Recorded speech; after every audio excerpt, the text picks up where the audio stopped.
Welcome, everyone. El Cajon, California, Granite Hills Stadium. We are live coming at you. Central Spartans travel up the hill to visit the Granite Hills Eagles. Ron Rubio, my day one partner. How we doing tonight, Ron? We got 73 degrees. We got a slight west wind. Beautiful night for football. Not only a beautiful night for football, it feels like a playoff atmosphere, Ron. It's super good to be here, and the Central Spartans are here on the road from Central, visiting the Granite Hills Eagles, who are 3-1 tonight. Will, it's like you said, it's a playoff atmosphere. And not only does it feel like a playoff atmosphere, Ron, it is going to be in the long run because, look, you're looking at the top teams, one of the top two teams in Division II. You got Granite Hills right now with a 3-1 record, number 2 seed in Division II. Then you have the Central Spartans listed at number 4 with a 2-1 record. Ron, the winner of this game can either go either way. They control your own destiny when it comes to Division II. Yeah, right now this is the point in the season. Granite Hills has 4 games underneath the belt.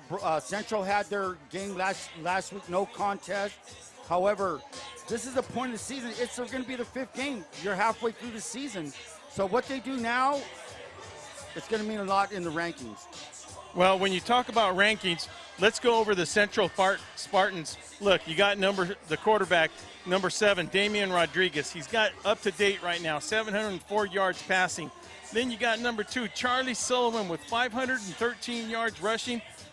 The key is, Ron, he sits right now number 5 in the county with 171 yards rushing per game, 9 TDs, Ron. Well, you know, all that production can't be without the offensive line that Central has. You know, they got Jonah Huerta, Eli Osuna, Brendan Havens at center, Nico Jimenez, and Israel Santiago. Those guys been a unit since last year. Well, I mean, the games that we've covered, we've mentioned these names, Havens, all these kids. They've molded as a unit, and they're doing pretty well. Well, when you speak of the linemen like that, I'll tell you what, as a grandfather myself, Roger Havens down there listening and watching in El Centro, very proud of not only the whole El Centro Spartan lines, but of his grandson, Havens, number 73 there. But let's go to the receiving yards there. You know, when he starts rushing, when Damian starts rushing out of that pocket, he's got those targets. Look, he's got Artie Estrada, got 89 yards per average game. He's got Sergio Garcia, the speedster, not only the speedster, but the young speedster, Ron. And then, of course, he's got Charlie Sullivan getting that ball out of the backfield. So with that receiving core, and then with Charlie catching that ball out of the backgrounds, you're looking for a lot of trouble if you're against these Central Spartans. And when you're talking about weapons, you have to also throw in Gavin Marini and Emiliano Morales comes in, Skylar Cook. Central has the weapons. If some guys, they have plenty of rotation, a lot of fresh bodies to go tonight in a tough ball game they have tonight.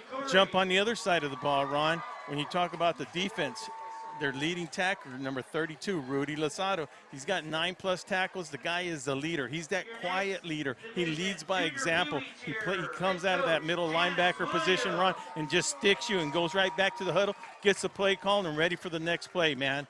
Rudy's that type of person. And this is a pattern that's forming here when we start talking about this, Ron. The guy, second leading tackler on that team, is Charlie Sullivan. Now, every position we talk about, every category, there's a pattern there, and it starts with Charlie Sullivan. I think the key for not just the Granite Hills Eagles to come a victorious out of here, any other team that's going to face these Central Spartans, stop Charlie Sullivan. Charlie Sullivan, he'll get you on the offensive side and on the defensive side. He's just an athlete, a pure athlete, playing that will backer for the Spartans. As you said, Rudy Lezayola, that kid's been doing it since last year, number 32. He's all over the place.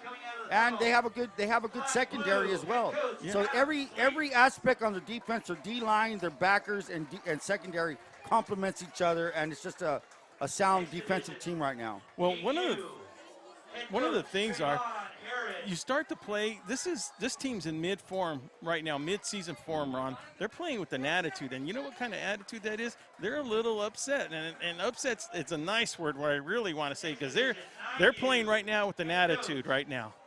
They're playing really good football, and the deal is, Spartans are facing an Eagle team that has outscored their last 3 opponents 125-15 in the last 3 games.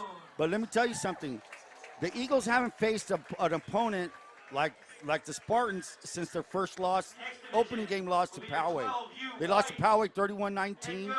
They've had 3 ball games where they've blown the opponents out. Now, let's see the test that Central puts up tonight. Yeah, I think both teams are ready. Talking to some of the people here at El Cajon, up in the booth and down on the field. What was your feeling on the whole Granite Hills team here, Ron? Well, they're led by Kellen Cobbs, and this guy started out came in 2012, came in at 2012. He was a San Diego State grad. He's an alumni from Granite Hills. So he came in 2012. His overall record 72-46, and he's been having a really good. The last 3 seasons they're 25-16, but they've been D1. They've been D1 3 out of the last 4 seasons. So they're playing tough for opponents, but the guy's had him going. He's got a 72-46 record. They're in a small league. I think Helix is it's always between them and Helix in there. So the vibe is there. This is a good culture for football right here at Granite Hills. So right now, Coach Hobbs right now is thinking Division II is the division he wants to be in, because you don't hear about him. Because look, if you look at it, that Division I and that open division, I mean, that's just a tough division. Doesn't matter what way you look at it. He doesn't have to worry about that right now. Right now, he's being in Division II. He has to worry about that opponent across the field right now being El Central Spartans. So they got some good running backs, and Ron's going to tell us a little bit about that whole offensive set and on the defensive side. So for Granite Hills, when you start talking about their offense, you got to talk about number 30, Granite Hills Eagles. Maxwell Turner. Maxwell Turner's a running back. Great story on Turner, a kid from Ghana came. We were speaking to his father here. Father Adam, yeah. Adam here, and so it's a great story. So they have, I was talking to Coach Cobbs, and he likes to rotate his running backs in there. So he's going to rotate not only Maxwell, who is their leading rusher. He's averaging over 81 yards a game. He had over 100 yards last game. But they'll also rotate in number 1, that's Isaiah Jackson. And also Zach Darling, number 20, will rotate at that running back. Their starting quarterback will be Parlin Sanders, number 4. And they have a good offensive line. So it's going to be a test for both sides. And like I said, both teams are led by good head coaches, man. Good young coaches. And I'll tell you what, you can actually feel the excitement in our voices. We are excited to be here. And VSN will be right back after our national anthem.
Beautiful edition of our national anthem.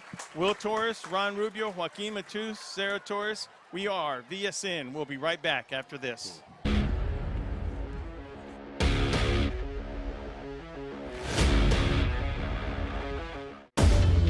Over the middle, a man is open, intercepted! Steinar Cook. Sullivan is breaking tackles, and he is gone! 30, 20, 15, 10, 5.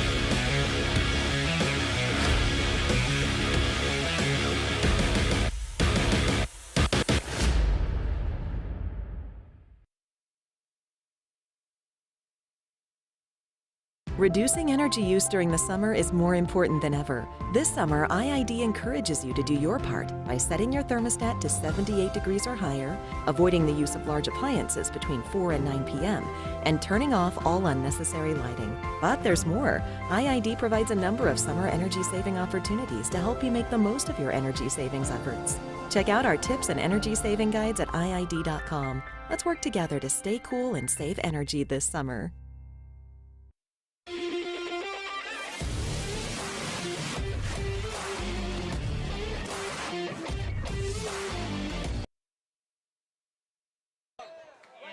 Welcome back as we get ready for the Central Spartans to receive the ball. Granite Hills deferred to the second half, and here we go with the kickoff. Robert Petrich, kick is up, and we're underway. That'll be a touchback. It'll be a touchback for the Central Spartans. They'll take the ball on the 20-yard line. Ron, let's get ready for a show here tonight. Well, the Spartans will come out with their regular starting alignment. They have number 7, Damian Rodriguez at quarterback. Number 2, Charlie Sullivan at running back. The receiving core, you have Artie Estrada, number 8. Emiliano Morales, 15. Gavin Marini's in there at 14. Sergio Bubba Garcia at number 3. Your offensive line, Jonah Huerta, 76. That's your left tackle. Your left guard is Eli Osuna, number 50. Center, Brennan Haven, 73. And right guard, Nico Jimenez, 68. Israel Santiago rounds out the offensive line. And here we go, folks. It's on. Motion looks like a little bit of anxiety going on out there right now on both sides. I don't know. It's going to be, defense looks like they crossed. So when you see the offensive line like that, that doesn't matter, Ron, because once that defensive lineman crosses over, that ball is dead automatically. So it doesn't matter if that lineman from Central Spartan moves. So that's making it a 1st and 5 to go. That was Emiliano Morales with a short motion. Draw off the defense. On defense, you got to look out for number 85. That's Royce Harper, a defensive end. Defensive tackle, number 7-3, and the give is to Sullivan up the middle. Middle run by Sullivan, cranks it out, and he will gain enough for a first down. Runs it all the way out, maybe to the 34-yard line. Now, when you talk about Sullivan, he was just licking his chops right there. There was no middle linebacker in there. Put everybody on the line, try to put people in the gaps right there, Ron. And Sullivan just takes advantage of that, going right over center and just getting enough for a first down. Not sure who made the tackle for the Eagles, but look out for number 8. That's Derek Ibarra. He's a senior linebacker, middle linebacker. Here we go. Motion by Gavini. By Marini, I'm sorry. The give is to Sullivan again. Sullivan tries the left side, nothing doing. Maybe he's going to lose 2 yards. Loss of 2. And I'll tell you one thing Granite Hills doesn't lack, Ron, that's their size. Up here, you really can't see the size. Warming up, I didn't really catch it, but it's a good matchup. I mean, you've got size on both sides of the ball. Like pregame, when I got to watch next to some of those linemen, they're good size, man. It's going to be good matchup up on the line of scrimmage up there. Look at that big defensive shift, and look at number 7-3. That's defensive tackle Moshe Talea. That's Marini. Marini to the right side. Marini to the 30, 40. He's going to bounce out maybe to the 43-yard line. Not enough. Short maybe by 2 yards. Ron, one thing that the Spartans don't lack is that speed in the wide receiver core. It's not only speed, but the quickness. The quickness that they do for that little short passing in that they have. That's what they have, and then the speed comes in after the catch. Good catch and run by the Spartans and Gavin Marini.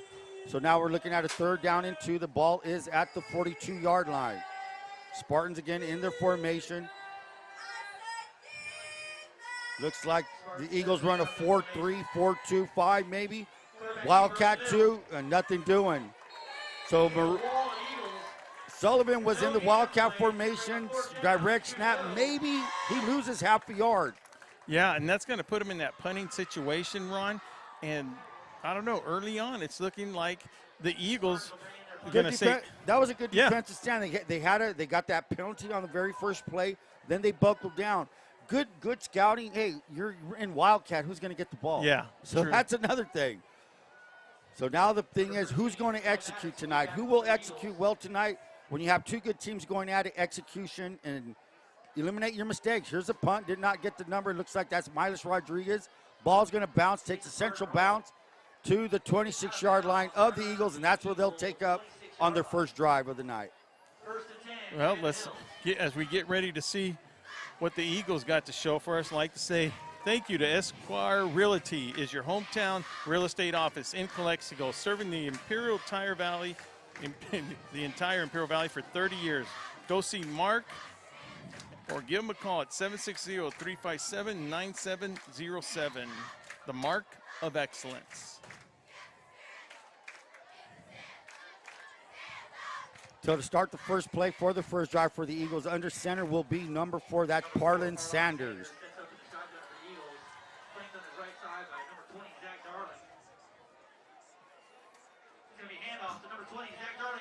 Darling up the middle. He's at the 40. He's going to go to the 45, 46. So a quick hitter up the middle. And Darling, that is number 20. Zach Darling takes it up for a big gain. 19 yards on the run. First down with 9:45 remaining in. And it's a quick offense. 9:45 and ticking. Here we go. They're lining up. They got a bunch set on top. The give is to, no, it's a quick out and incomplete pass intended for number 2, Davion Green. Well, one of the things, Ron, that's just smart running once on that first play, and then with them going with that quick offense. And now look, they're just looking down at the everybody's looking at the bench, so everybody must know the play. Either they have don't look like they have wristbands, so here we go. Trips to the one side, we'll call that a bunch set to the left of the quarterback, single receiver on top. The give is to Darling again to the 50, Darling to the 30. Darling is gone, he will make it into the end zone, touchdown. So 2 big runs, and just like that, with 9:25 remaining in the first quarter, Eagles 6, Spartans 0. Zach, he just took that, man. Hit that. He hit that hole. Not only that, that was the second carry on that run. That first one, just smart. Just having a little bit of patience on that first one, and then here you take it. Good call by the coaches on Granite Hills side, and able to take it. What was that, Ron? I think that was a good 55-yard run, if I'm not mistaken. Yeah, because they didn't make a first down on the other one. No, regardless, that was pretty far. That guy was wide open from the line of scrimmage. Robert Petrick set to kick.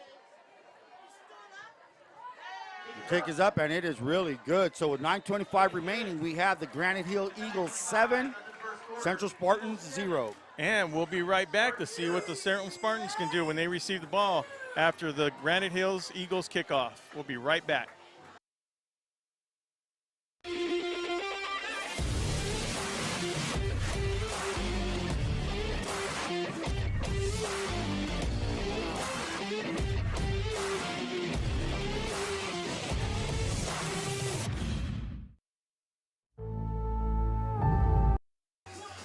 Welcome back as the Granite Hill Eagles get ready to kick off after scoring a 55-plus yard run off the left side against the Central Spartans.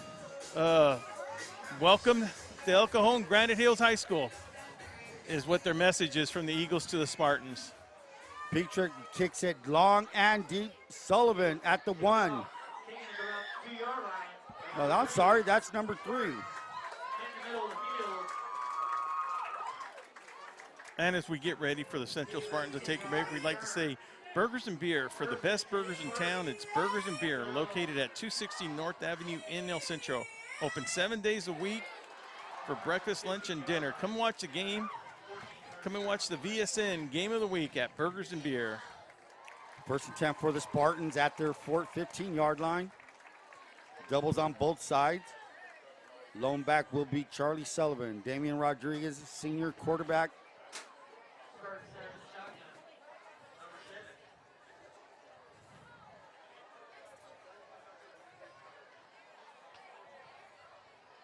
$9:17 to go in the first quarter.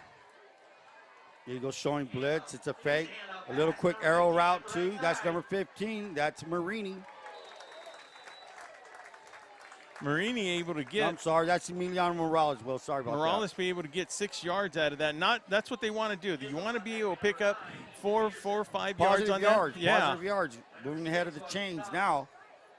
And that's the deal. The running style of the receivers, if you look at those Spartans, they all have that quick run, get up by them.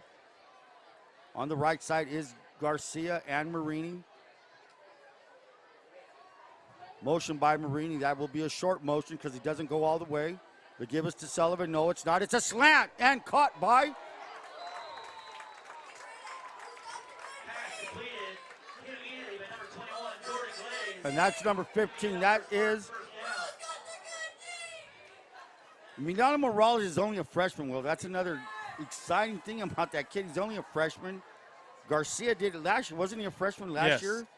And that's, And they're just, developing these receivers at a young age. Very, very good deal there. well, Ron, one of the things I'm noticing on the defensive side, none of these DBs are small size at all. These guys can not only, they're very good at form tackling. Skylar Cook is in, and they give it to Sullivan. Sullivan finds a way off the left side of the offensive line, runs up to the 35-yard line for a gain of about 7. We're going to say second down and 3. Yeah, and that's exactly what you want to see out of the Central Spartans. Good run, good hit. Yeah. He had a good run last possession. Good running. By the time he hits that line of scrimmage, he's almost full stride on that, so it's going to take a lot to bring him down.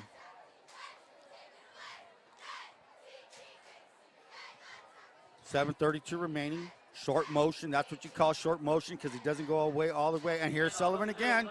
And this time he's going to be brought down.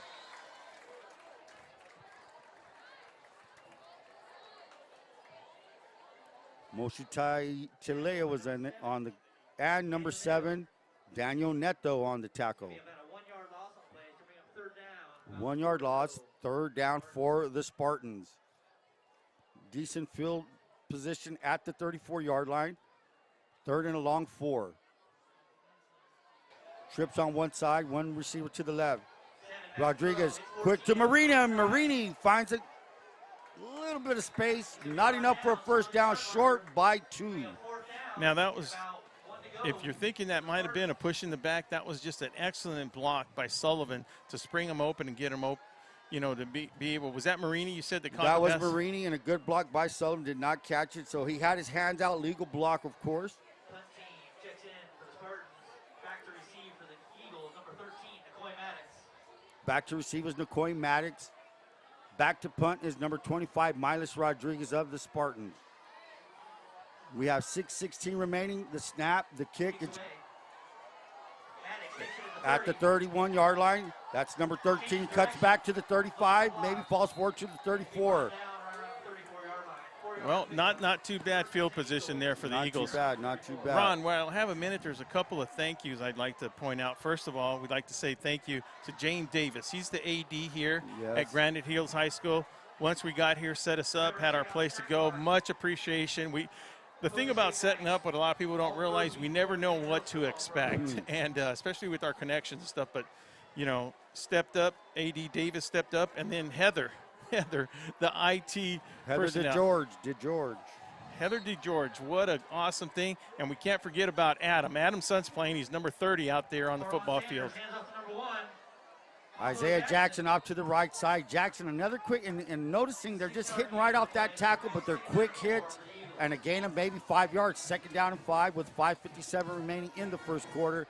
Quick offense. They're on the line of scrimmage. They're ready to go with the bunch set to the right.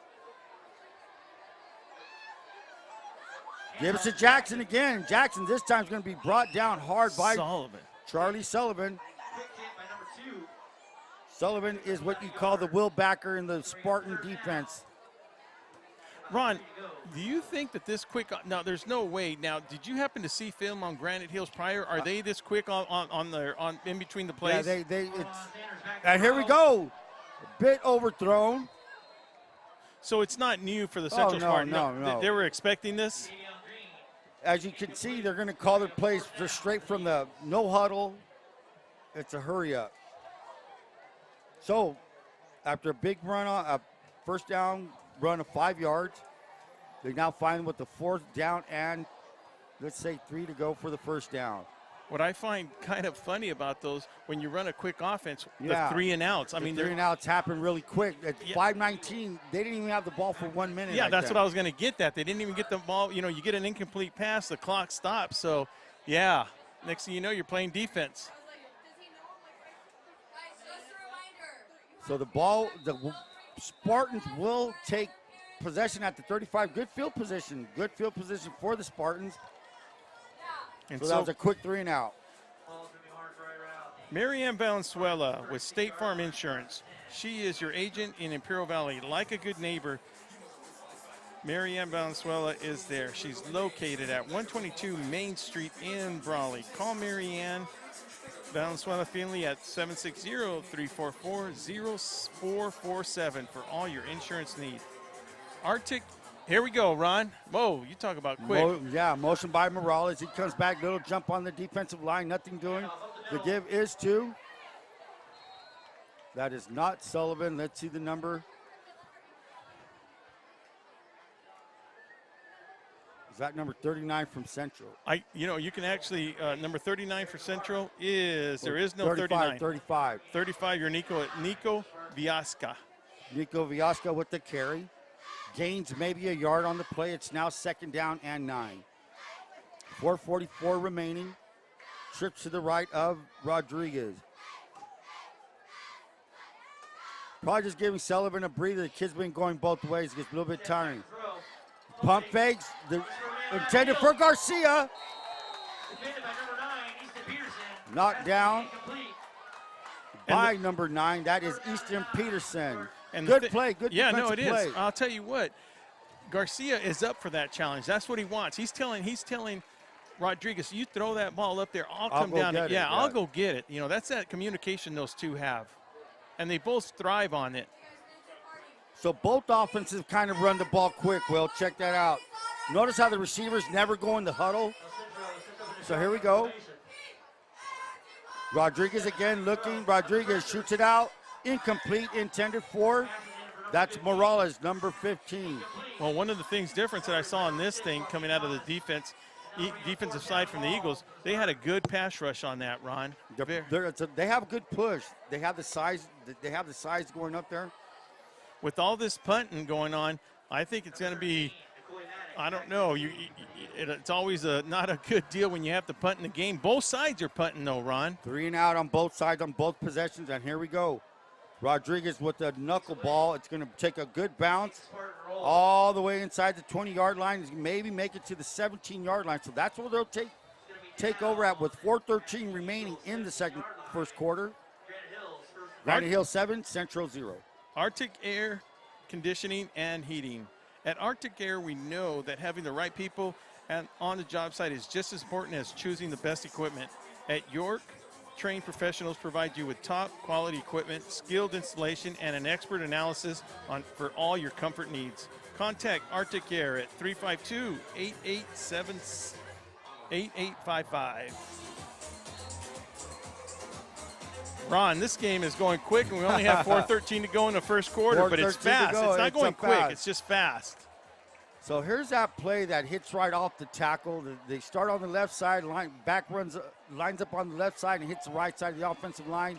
Maybe gets, let's see where they spot the ball. Maybe a gain of, let's give them 2. 2nd down and 8 with 3:59 remaining. Let's see how long this possession lasts. And we may have offsides on the defense, so they're going to get. And it's going to be a dead ball, foul against the defense. And that tonight's officials, if I didn't get a chance to announce it, your referee will be Mike Andrews, umpire Isaac Baraja, headlineman Brandon Shaw Cedeno, line judge Mark Van Dern, back judge Cale Dester. 2nd down and 2. That's Jackson again to the right side, and Jackson has speed, man. He gets that ball, and he takes out. That's Isaiah Jackson. He's a 5'8", 162-pound sophomore. And here we go again, 3:45 remaining. Ron, a lot of this Granite at the skill positions are very young, talented athletes on here. You have a sophomore out there, and here come the Spartans with the blitz, all-out blitz. And look at that, great pursuit to the outside. And they're going to lose a couple yards on that play. Look, I don't care who it is that plays either Granite Hills or Central Spartans. You better be quick when you go up against these guys. It's a lot of speed. Their speed off the tackle. When they get to that edge, you better have speed to catch up with them. Yeah, we still got 3:35 to go in the first quarter. So was that an incomplete pass? I don't get it. Why did the clock stop? Was he out of bounds? He might have been out of bounds because it wasn't incomplete. He's looking to throw. That's number 4, and he's going to be brought down by That's number 40. That's Jacob De La Rosa. De La Rosa, not a football player last year. I believe he was just a track athlete. First year playing football, doing pretty well on that sack. And that's just what the Central Spartans needed for it being third down right now to make these Granite Eagles punt again. Well, that's a big loss, man. You're looking at what now, 3rd and 12? That looks more, 3rd and about 17, 18 yards. Oh, reverse. Reverse to the left. Ooh.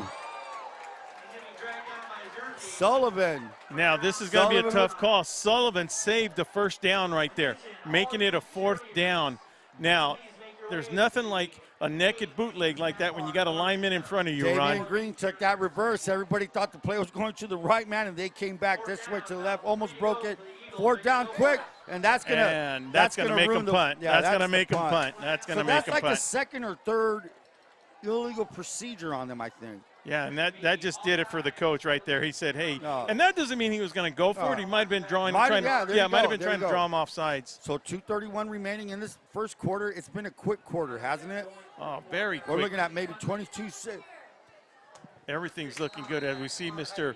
Rudy Huerta Jr. up here. Make sure you say hello to your dad for me, Rudy. Always.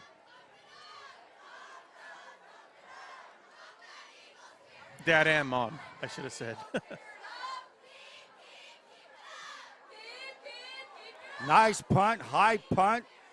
Central stays away from it and it takes a Central bounce, so it's going to bounce back to the 41-yard line. On the 41-yard line, Imperial Valley College, founded in 1962. Proud sponsor of VSN's live stream for all Imperial Valley High School sports. IVC, fostering excellence in education for over 60 years. And here we go, Ron, this is quick. Everything's quick. Announcements are quick. Commercials are quick. I mean, we've already seen, what, 4 punts, Ron? I've lost track already. So at 2:09 remaining, the Spartans have the ball in towards the tail end of the first quarter. Sullivan is back in. Sullivan made a touchdown-saving tackle, man. Yeah, he did, making it 4th and short. Sullivan to the left side and nothing doing.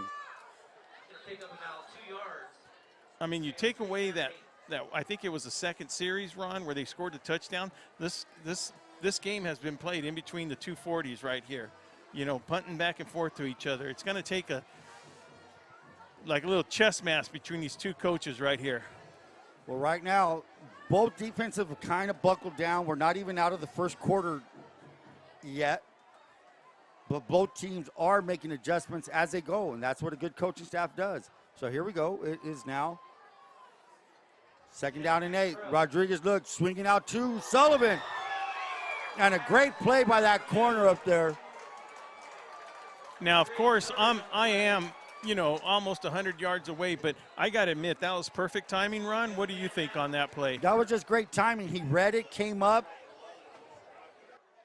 and Sullivan may be down.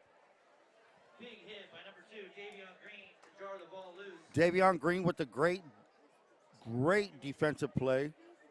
And Sullivan is down. Clean play, well read, came up after the swing pass outside, but not a swing pass out to Sullivan. And Sullivan's going to get up. Just a good hard hit. So now we have, with 1:25 remaining, the Spartans will have a 3rd down and 7. 3rd and 7 from the 44-yard line.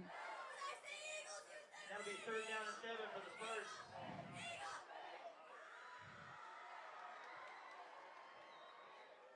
Spartans getting their play from the sideline. 1:25 remaining. Doubles on both sides. 15 in motion for the Spartans. Morales in motion. He takes it all the way. Rodriguez looking, and he shoots it out to Garcia. Garcia on the screen. Garcia finds his way to the 50, and he'll be short. He'll be short. I'm not sure where they're going to spot it. It looks like they may give it to him. And it's a 1st down for the Spartans. So the Spartans get the 1st down. With 1:05 remaining and ticking. Ball's at the Eagle 49-yard line. We're inside a minute. Just a beautiful night, Ron. It's 73 degrees. Feel that breeze coming in? Just beautiful night for football. So here we go, 48 seconds remaining. I don't know why the clock stopped or gets a timeout. And as we Timeout get a for the timeout, Eagles. There Will you go. Torres, Ron Rubio will be right back after this.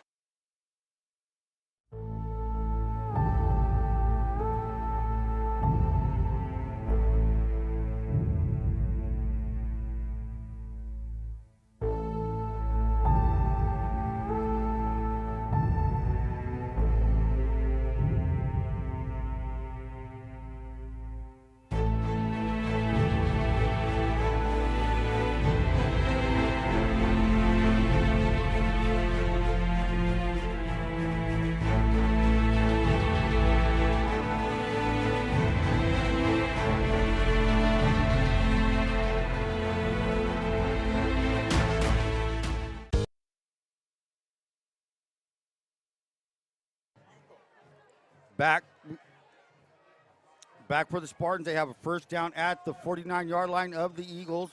48 seconds remaining. We're still in the first quarter. Trips to the left. That's the wide side of the field for Rodriguez. Mark, check that. Sullivan not in the backfield. Rodriguez out. Complete to Morales. Morales is going to be brought down by. That's Nicoy Maddox on a great play. Nicoy Maddox, strong safety coming up. 6'1", 197. That's a big boy playing safety. 30 seconds. That might be with the second down and 8. That may be the last play of the first quarter. 21 seconds. Will the Spartans run a play or will they just flip sides with 15 seconds? It might be one of those things where they have to run a play. You know, with the time clock, play clock. Morales with that short motion. Rodriguez again throws it out, and that's going to be intended for Garcia. A little bit risky on the play. Well, it looked like a little miscommunication there, Ron. Joaquin Thomas on the coverage. Yeah, you know, that's to the wide side. That's a long ball that he threw. Well, when you looked at the body language of the wide receivers, though, Ron, it looked like the outside receiver wasn't expecting it. Hey, that's a really long pass if you're throwing it from that left hash. I don't know when things changed, but there was 0.9 seconds left, and then they ran it off, which I agree with it. But anyways, Will Torres, Ron Rubio will be right back after this. Whether you're looking to purchase or sell, your next home awaits. Give the Dom team a call. With over 50 years of experience and over 100 years in the Imperial Valley, Andy and Doug can help you find the right home at the right price fast. Visit us online at www.thedomteam.com and let Andrew and Doug find the perfect home for you. Call today, 760-337-8600.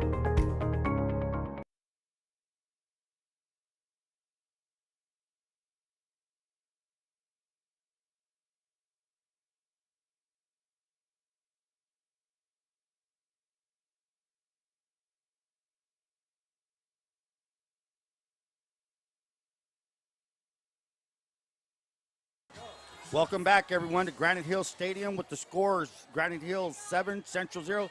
Quick score from the Valley. Calexico 13, Holtville 0. Yes, that is correct. We have a score at a Ward Field. We got Vic Carrillo and John Moreno making the call over there. So we're looking now at a 3rd and 8, first play of the second quarter. Sullivan still not back in the game. Rodriguez looking, passing again. He's got a lot of pressure. Steps up, tosses it out, incomplete to number 9. Artie Garcia. Arturo Estrada had a lot of running room if he would have made that catch. If the throw would have been there just right, there was a lot of room. Out of his reach. But then again, you know, you got 250-plus linemen chasing you, so it's not always going to be good. But it looks like he had a lot of running room left if he would have made that catch. But still was behind the line of scrimmage. But here we go, back again. Spartans in punting formation. Back to punt is Milas Rodriguez. Back to receive for the Eagles, number 13, Nicoy Maddox. Nicoy Maddox, number 13, back to receive. And let me tell you, folks, these new style of jerseys, they're making it so hard to read numbers out here. The punt is off the right side. It's going to take a bounce at the 20 to 15. And again, the Spartans get a good bounce, pinning the Eagles back inside their 15, maybe the 14-yard line. Yeah, one of the things, Ron, from up here, it's hard, but I'm looking on the screen, and they're going to say, what are they talking about? We can see these numbers pretty well. Exactly. El Centro Police Department. The El Centro Police Department would like to extend their well wishes to all schools in the Valley. Have a great year from El Centro Police Department. The Dom team. For all your real estate needs, give Doug or Andrew a call at 760-337-8600. The Dom family has been in the Valley since 1908. For all your real estate business, residential, farmland real estate, it's the Dom team. Granite Hills, first and 10. They faked the sweep. Sanders makes the handoff. They faked the sweep, and that's number. Sanders takes it all the way up to the 45-yard line. Not only did they fake the sweep, they faked our camera person. So actually good play action back there. So a big run for Parlin Sanders. Sanders pretty quick. They list him at 5'10", 146. Hurry up offense again, trips to the right. Handoff The up give. the middle with Pablo Jackson. Jackson again, number 1. Jackson to the 40. And he's gonna be brought down Starts to to play up the middle, bounces it off to the right. Big run, quick run by 21-yard pickup. 21 yards on the game. So they're hurrying up again. You got trips to the left. Sanders with the quick. Didn't seem like he was ready for the snap. Get it. Maybe gains half a yard. Second down, let's say call it 9.5. Yeah, one of the things I'm noticing, once that hole opens up, he's like that scat back. He just hits the inside. He's quick. He hits it in between the 1 and 2 holes, and then boom, pops it to the outside, and he's gone, Ron. Second down and 10 for the Eagles. Second and 10. Handoff to Jackson. Up the Have left side. Jackson off the left side to the 30. He's at the 20. Man, He gets it inside the 20, running out of bounds right around the 19-yard line. First and 10 Eagles. they're just busting it right off tackle. Red zone. Look, one of the things, Ron, when you're getting all these gains on running plays, that means your offensive, your front 7 are doing their job. And I'm going to get those guys' number. I know one big boy over there that's just pushing people around. That's number 77. That's Alejandro Tejada. Tejada is a big boy. I think he's on the left side. Keep your eye on him. They give and another fade. That's a touchdown. Hey, play action. You're hitting him. Why not? Touchdown. As soon as you said Tejada, I was starting to look at the lineman, Ron. Next thing you know, that ball's up in the air. Quick. Boom. And gosh, this is a very quick team. No wonder they've been rated so high like that. With 10:02 left and a half. Eagles 13, Spartans 0. Robert Petrich checks in for the Eagle extra point attempt. So Sanders with a great play action fake, hits that fade down the corner. Touchdown, Eagles.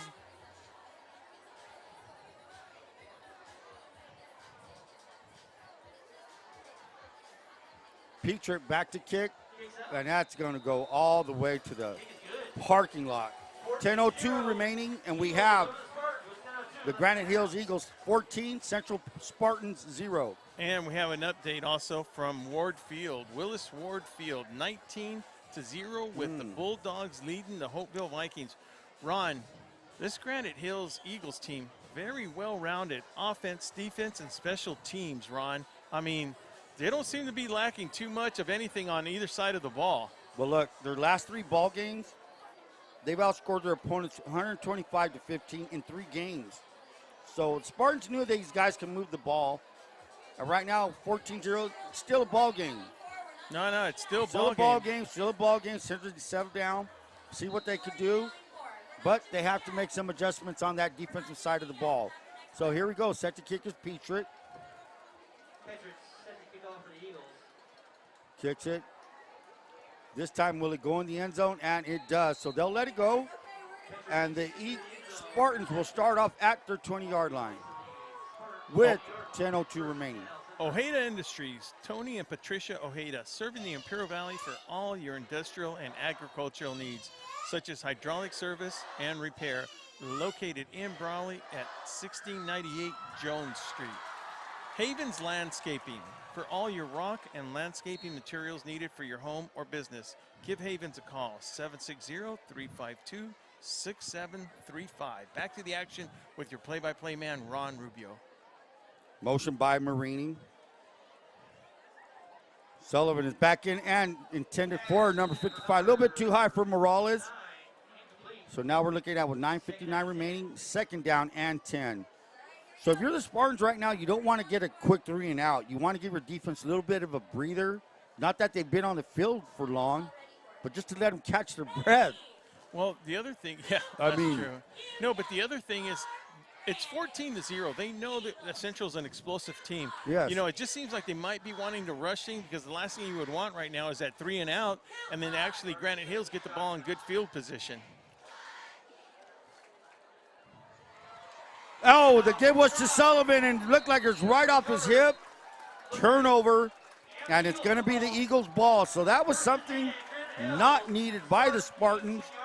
Deep in their own territories, Eagles will take over at the 18-yard line. And look, I mean, you can give reasons, and I don't want to, to talk for the Spartans when I say this, but that game, missing that game last week, sometimes it takes the timing off. It could. Very well said. Yeah, it could take the timing off when it, in the backfield, and it just takes game situations to get you in that flow, because when we saw them, Ron, they were in a rhythm. That rhythm was good, and they just seem to be, the timing just seems to be a hair off right now.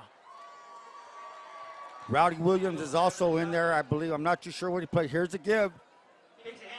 And that's a nice little fake. That's number 2, Davion Green, and Green. Man. You know what, exactly, when they make that reverse right there, excellent. That's what you got to do. You got to be Torrez, number 8 Torrez, stayed home, and that's what he's got to make him do. Go against the grain, make him, he has that outside containment, but there was nobody home to stop that play, when the running back cut back inside. So that looks like number 2's on the ground. Is that Davion Green? Hopefully it's just a cramp, and that's, I don't know. And that was a kid that just ran the ball. It was a great, they have a bunch of kids in the 5'9", 145, 5'10", 146. I'm looking at and those are your speed guys. So if that's Green, that's a big loss for the Eagles. And while we're looking at the cheerleading section here, we'd like to once again say a big thank you to Heather up here, who has her daughter Ashley in that cheering squad. She's an 11-year-old and really came through for us up here when it was needed to set everything up for us in the Granite Hills press box. Thank you, Heather. And while he walks off the field, we go to Intercare. Intercare since 1970. When it comes to health care, Intercare is here to help with locations throughout the Imperial Valley. Formerly known as Clínicas de Salud del Pueblo, Intercare, improving the health and wellness of your community.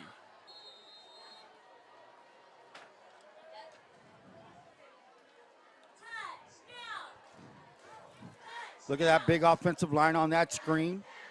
We have motion. The give is to Turner. Max Turner just takes it right up the gut. Turner, this might be his first carry of the night.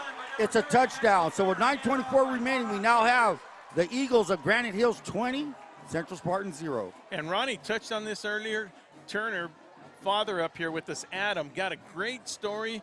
They adopted him from Uganda, and I mean, it was just a great story. He was Adam, telling us a story about it, and I wish we had the time to share it, but it's just one of those good feel stories. Trust me on that.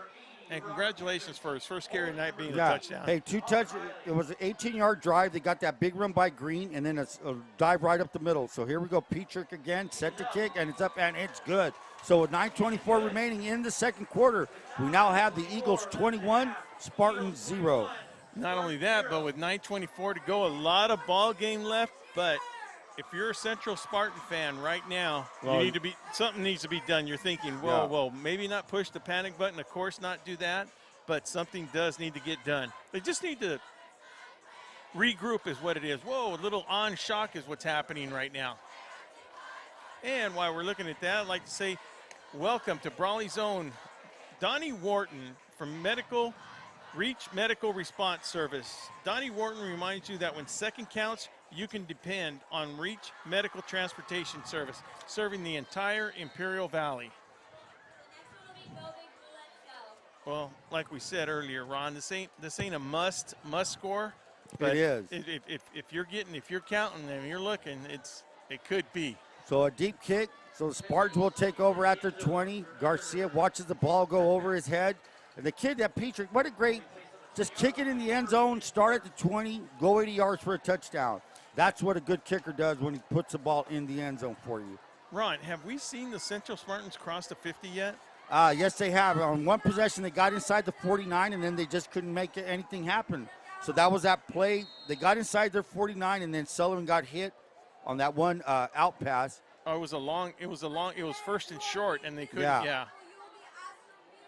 So Garcia, good to see Sullivan back in the backfield. They give us to Sullivan. Sullivan tries the middle, nothing there. He's going to be brought down, and that is by number 8. Number 8, Derek Ibarra is their middle linebacker. He is their leading tackler on this defense. So watch for Ibarra, number 8. That's Derek Ibarra. And I don't know how you want to look at this score, Ron. I don't know. Some people will call it a surprise. I know the people in Blythe won't call it no surprise. But we have a score right now, 14-0. Paulo Verde leading the Imperial Tigers. Not a surprise. So here we go. Trips to the right. Rodriguez, low snap, gets it. Rodriguez, look, he's going. Open is Marini and undershoots it. So incomplete. Marini was open. Do we have a flag back here on late hit on the quarterback? Maybe, Will. Well, that's one of the things when it comes out late like that, it could be that. I just didn't see the play to actually. Yeah, neither did I. To see the whole play in action. I was looking downfield to see where the ball was caught, but let's see what he calls. It looks like it's going to be a personal foul. It will be roughing the passer. And usually when it's late like that, it usually is like that.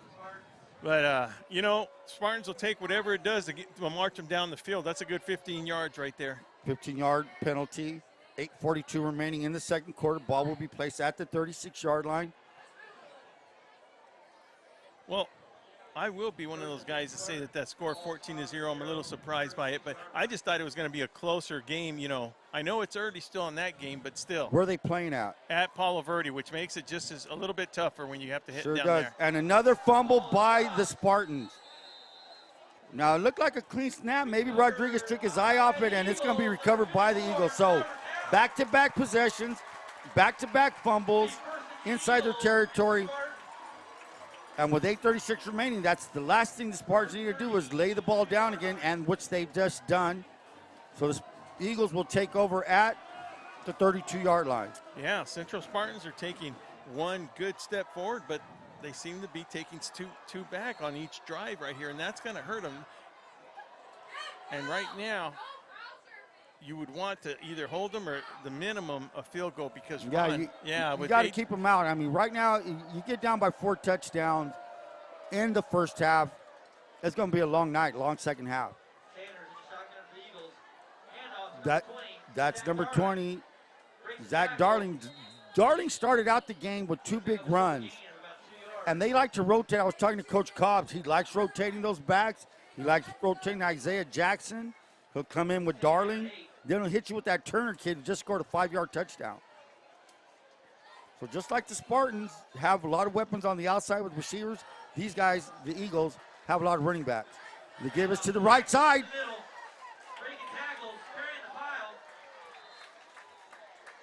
Garrett Heil. What a run. Just moving his feet with Central Spartans hanging on his back.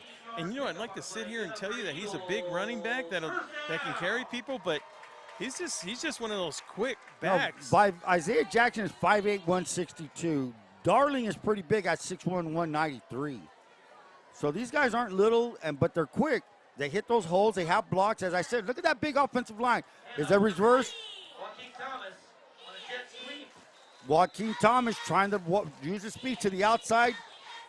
Good defensive play by the Spartans, but he gains 2 yards, second down and 8. We'll make it second down and 7. Like I said, you can see that offensive line. Look at them. And I hope I get all their names right. They deserve a lot of credit because they're pushing that defensive line of the Spartans back. Fake the reverse. Sanders keeps it. Sanders to the 10. zigzags his way, and he's going to be brought down.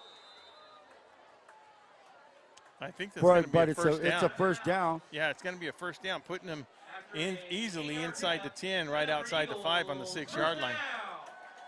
Well, look, when you have that deep a running back and then your quarterback can also run, and well, what gets you is you're worried about that speed. So here comes that fake reverse. He pulls it, and boom, he takes a good read by the quarterback.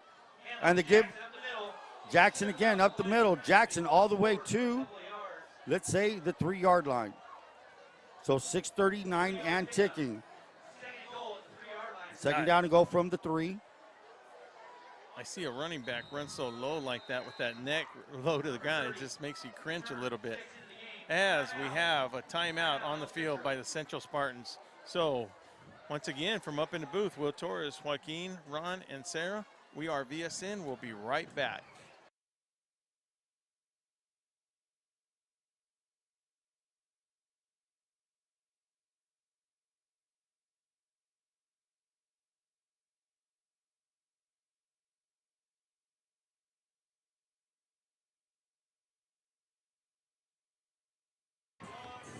Welcome back to Granite Hills Stadium. With 6 minutes and 30 seconds remaining, we have the Granite Hill Eagles 21, Central Spartans 0, and Granite Hills knocking on the door at the 3-yard line, Will.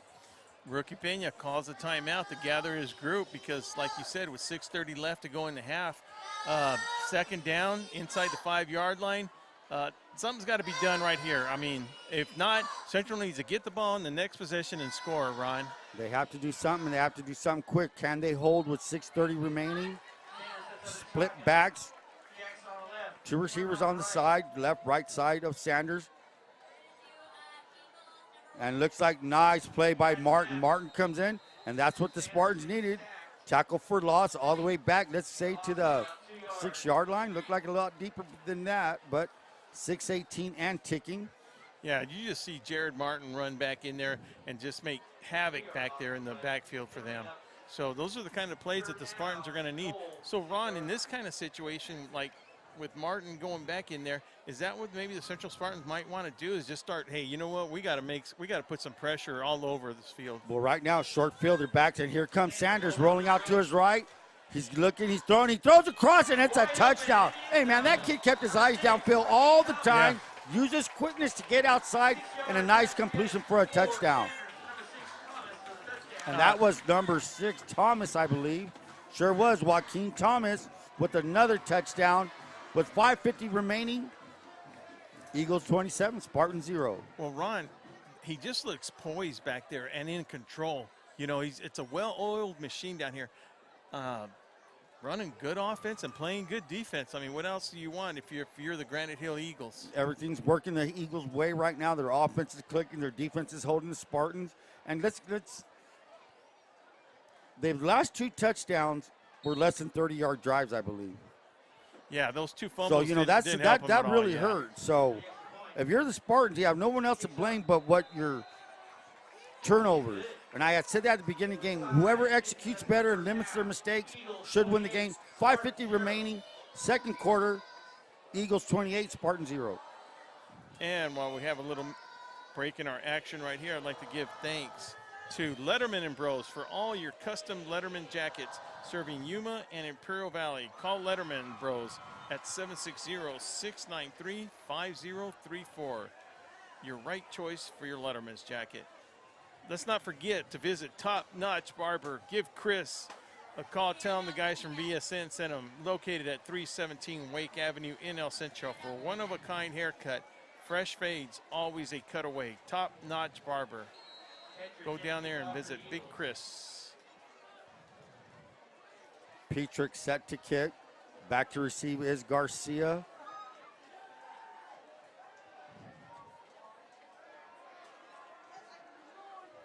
It's a short one. Will be taken at the 1. That's Garcia. 15, 20. He's finding a way to the 30. He's at the 40, 45, 50. Inside Eagle territory, so a good run back. Well, somebody's got to take the wheel right here, Ron, and if it's that youngster Garcia, Go for it. Yeah, let's do it. Whatever it takes for for the Central Spartans to get that, to ignite them, that's what it's going to take. And let me tell you, somebody always has to step up, you know, look, Sullivan's their key player on the offensive side over there, so it's going to have to be somebody else to you know, special teams, that's what it is. Make a play on special teams. You got a great kickoff return, 5:39 remaining in the second quarter. And not that it's not impossible, but you don't want to go in at halftime blank, that's for sure.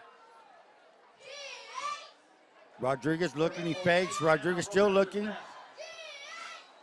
And that's going to be incomplete. Yeah, see, so those are one of those plays that got to be made right there. I know he's running to the opposite side right there. He's running to the opposite side, and he's got to turn, and he's right-handed quarterback. But still, if you have to stop and get that play open, you got to do what it takes. And Rodriguez knows that. He just, maybe they're feeling rushed right now. You know what I mean, Ron? Well, right now, you know, you're down by 28. They're going to make the pressure's on to score. They got to score on this drive. And that might be an offside. Let's see what they're going to call. Yeah, they call an offsides on the defense, so that's a plus. So an incomplete pass, an offside, second down and 5. Yeah, I mean, Central will use any type of help they need right now. Like I said, I'm sure they'll go ahead in halftime, make adjustments. But Artie Estrada, number 9.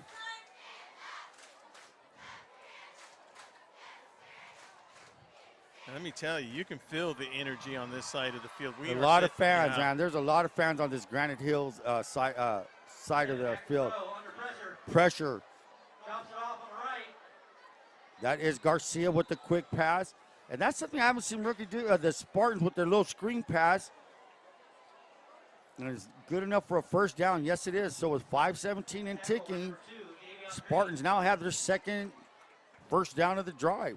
Now, granted, those 2 turnovers did turn into 6 Yes. points, though. Okay. To 12-14. Yeah, it could easily. I'm not saying it couldn't be 28-0, but you take away those 2 turnovers inside the 30-yard line right there. Big difference right here. Huge. If these Central Spartans score right now, you go in at halftime and go, listen, we're making our own mistakes. We're causing the own score here. Rodriguez again, quick out and tip. That might have been Derek Ibarra with the. And I know, Ron, look, with the Central Spartans running a fast offense and these Granite Hills Eagles running a fast offense, I'd like to do a special thanks to Hank Barron right now, one of our new sponsors, Right. Grosso's, an Imperial Valley tradition since 1955, family owned and operated, located at 1902 West Main in El Centro. As we get ready, I'll finish that up as soon as we get ready, back to action with play-by-play Ron Rubio. Second down and 10. The ball was knocked down, I believe, by Ibarra. That's Derek Ibarra, middle linebacker for the Eagles.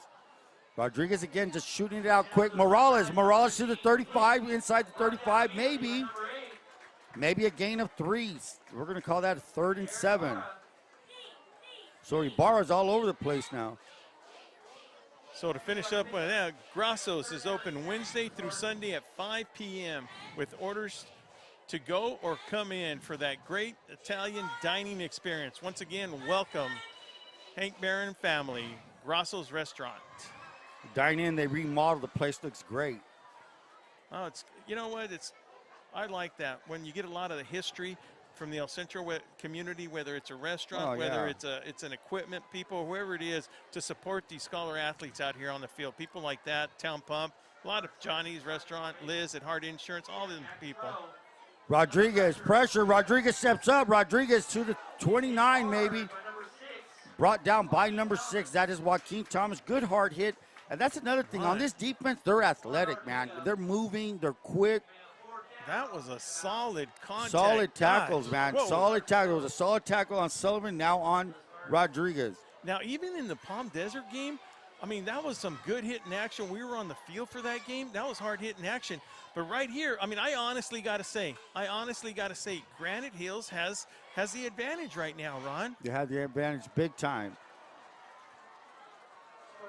Rodriguez trips to the right. 4th down. Rodriguez, look, he shoots. It's open. That's a pass to Garcia.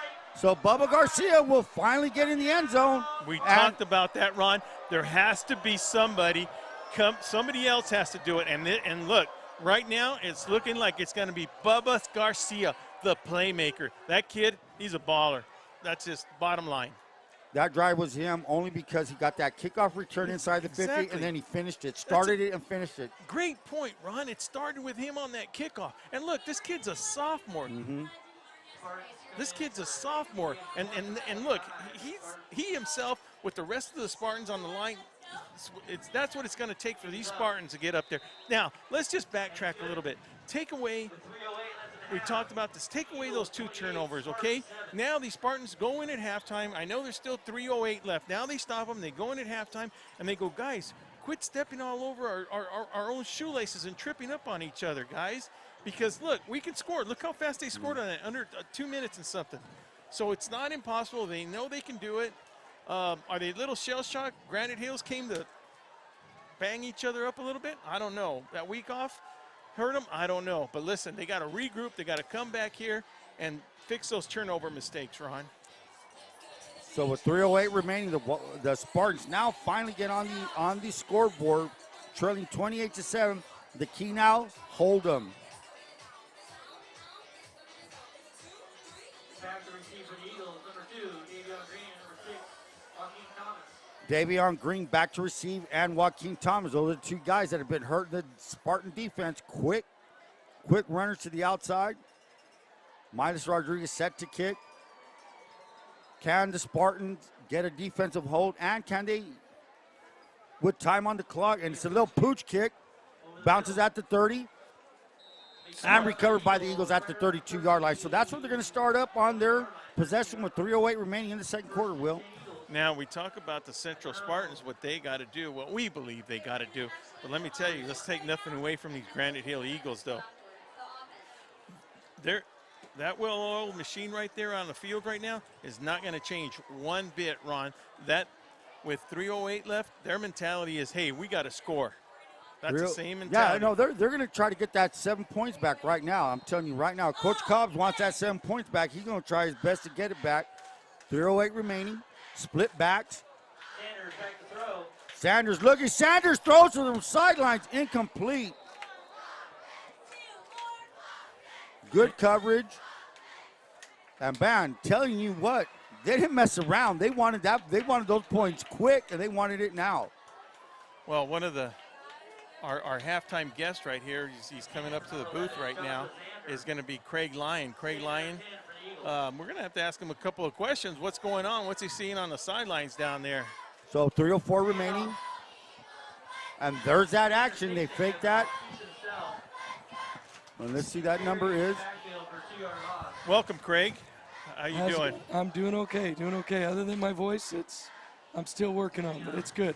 Well, it sounds, well, I'll tell you what, it doesn't Better. sound worse. It doesn't sound worse, right? Good to have you up here, Craig. Thank you. 2:40 remaining, 3rd down and 12. Can the Spartans hold them on this important 3rd down for the Spartans with 2:35 remaining? Hey, you never know, Ron. You give these Spartans a little bit of time, they can. And a blitz. Under pressure. Steps up. Steps up, the ball's up in the air, and can the Spartans get it? We were just talking about, before that touchdown drive, Craig, we were talking about, look, there has to be somebody on the team that's going to have to be the playmaker. So Ron made a good point. You got Bubba Garcia, that kickoff, 40, gets him on the other side. Then he makes a little short catch. Then he makes that touchdown catch. Somebody has to step up. You got all these playmakers on the central side, but look, they're keen on Sullivan. They're keen on the quarterback. And then, look, it's going to be a youngster, a sophomore, but I call him a youngster, but the kid's a stud, Craig. These kids are playing above. I mean, Morales kid, 15, stepping up today, getting some action. So there's a lot of little things that you got to see happen, and you're right. Guys got to step up. 2:22 remaining, plenty of time for the Spartans to get going. How many? They have 2 timeouts left. Back to receive. I can't get his number. Backs up. Fair catches, and it's going to take a good bounce for the Spartans all the way up to their own 49. So, asking you shall receive. 2:13 remaining. Spartans have a ball at perfect field position with 2 timeouts remaining and 2:13 remaining on the clock. So one of the things that Rookie Pena and the coaching staff want to see right now, like you said, with 2:13 to go, hey, that's enough, plenty of time to at least get 3 up there. And going into half, they'll get that momentum, Craig. They can get that momentum and at least get another because they're shooting themselves in the foot. Oh, yeah, yeah. But and it's like you said, I was just saying we needed to put some points on the board. We did. Now let's try to put a few more, especially in this situation. 2:13 gives us that opportunity. So the Spartans now with 2:13 remaining, 2 timeouts in their pockets. Let's see what they could do with it with double receivers on both sides. Number 35, well, what's number 35's name from Central? Sullivan is out. Number 35 is your running back. Marini with motion. Shoulder fake, the throw. Damn, who's number 9? Number 9, that was number 9. That was Estrada. Estrada. Artie Estrada, intended for Artie Estrada. A little bit underthrown. Got that little shoulder pump by the quarterback. That means go up. He did. 2:07 remaining. Now, am I pronouncing this right? Nico Viesca? Yeah, that's number 30. Like Craig was saying, Ron, you got Morales stepping up. You got number 35, Vasquez stepping up. I mean, that's what it's going to take by committee to put some points up on the board. Second down and 10. Plenty of time. Still with their 2 timeouts. Incomplete pass. Stop the clock. Doubles on both sides. Ball's on the right hash. Motion by Marini. Rodriguez is looking. Steps back. Tosses it over the middle. That's Sullivan. Sullivan cuts back to the 45. No, I'm sorry. That's Garcia. Garcia to the 20. Garcia knocked out at maybe the 15-yard line. And Key, not only did when he knocked out, he's stopping the clock right there with 1:53 to go. Look at this kid. It's good to see those youngsters take off like that, Craig. Oh, and as you said, Bubba plays at another level. He's not a sophomore. No, he's not. He doesn't play that sophomore That's level. right. So with 1:53 remaining, 2 timeouts still remaining in their pocket, the Spartans. Garcia with another play. He's had 3 plays on these last 2 drives. A great kickoff return. He scored on the last drive for the Spartans' only touchdown. And now this play here sets him up really pretty now for the Spartans. Trips to the right. A little bit behind him. So up here, you could just see where he was looking and the misguided pass. So now you're looking now at a 2nd down and 10, Will. Yeah, and you're right. We had that angle right Yeah. here, but I didn't see a white jersey around there, though. It looks like there was a bad read on that. Yeah, he didn't hit his spot definitely on that. Lucky that ball was low and nobody else was going to catch it, but the closest receiver was this Granite Hills kid. So with 1:48 remaining, the Spartans now call their 2nd timeout of the quarter of the half. And let's talk about a little halftime score right now out of the Blythe area. We have Palo Verde Yellow Jackets 27, Imperial Tigers 3. So I don't know. If you're from Palo Verde, you're not surprised at all. If you're from Imperial, you might be a little surprised on that score. And so and another score we have right now at a Willis Ward Field with Vic Carrillo and John Moreno making the call right there. We have a 19-0 Calexico over the Hopeville Vikings. Well, Craig, we're going to get you on an interview at halftime right now with 1:48 to go. Key right now to get a couple of points up on the board right now. Well, I mean, I think the biggest thing is that obviously we got to get it into our playmakers' hands, get it to them, even out in the flats. You see that with Bubba just now, and he gets it, Garcia gets it, and then turns upfield. Allow them to get the ball in space and then make some moves to get some yardage. We need to get a 1st down and move it forward. I'd like to eat some clock. So with 1:48 remaining, trips to the right for Rodriguez. 2nd down and 10. Rodriguez looking to his right. He's looking. He throws it over the middle, and it's going to be picked off. Picked off. The guy was kind of a forced pass. Didn't have to do it. Did it. And that was number 9, Easton Peterson. 6'1", 172. So you have these tall 6'2", 6'1" safeties. You can't get that ball thrown over them. Forced down the middle, intercepted. 1:42 remaining in the 2nd quarter. Hey, Craig, Sullivan, is he 100% right now? No, actually Sullivan's out right now. I don't expect him being back 2nd half. We're not sure. We'll see how he's doing. He kind of got banged up on his knee, kind of a contusion. So he's kind of working it out, but you can see he probably won't be back. They gave us to the left side of the offensive line. He's going to go all the way up to the 32-yard line.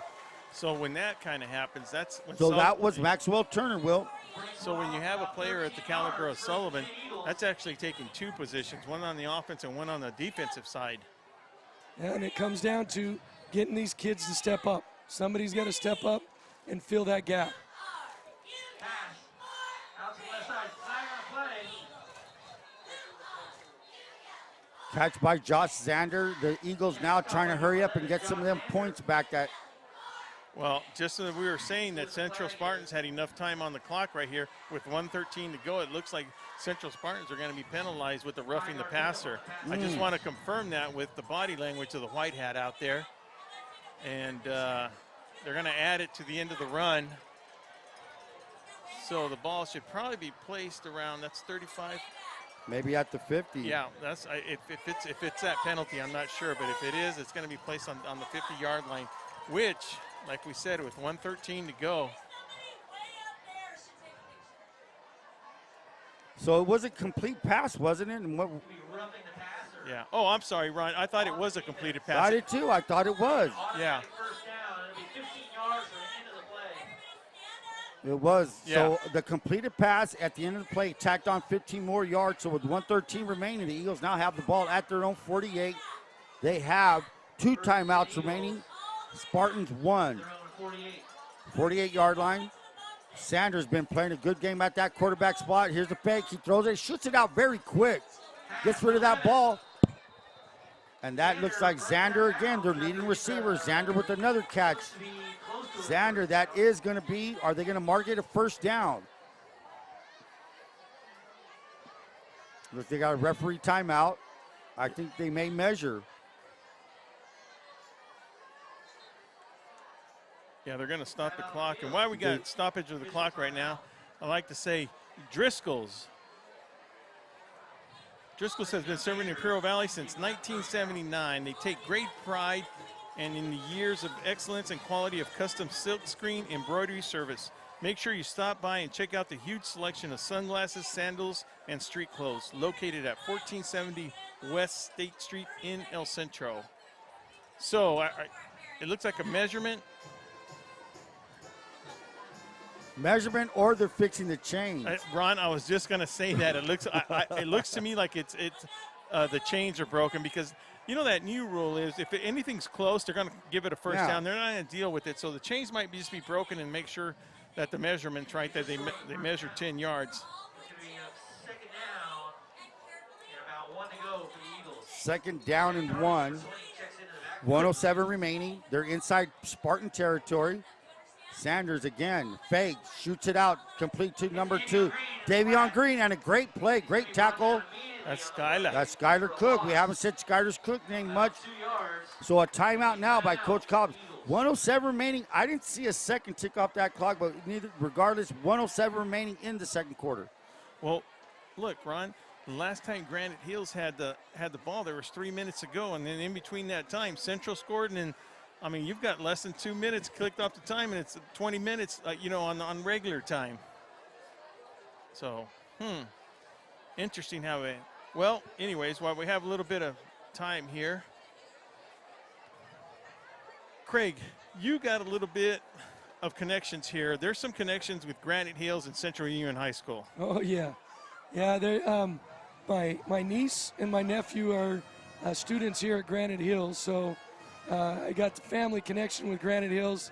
My niece Audrey plays softball for Granite. She was part of their CIF Division II championship team. Good. And then my nephew Will is part of the Granite Hills baseball team that played for the championship and came up short. Right. So they were runners-up in the CIF championship game. Handoff to Darling. Breaks the tackle. Barrels forward.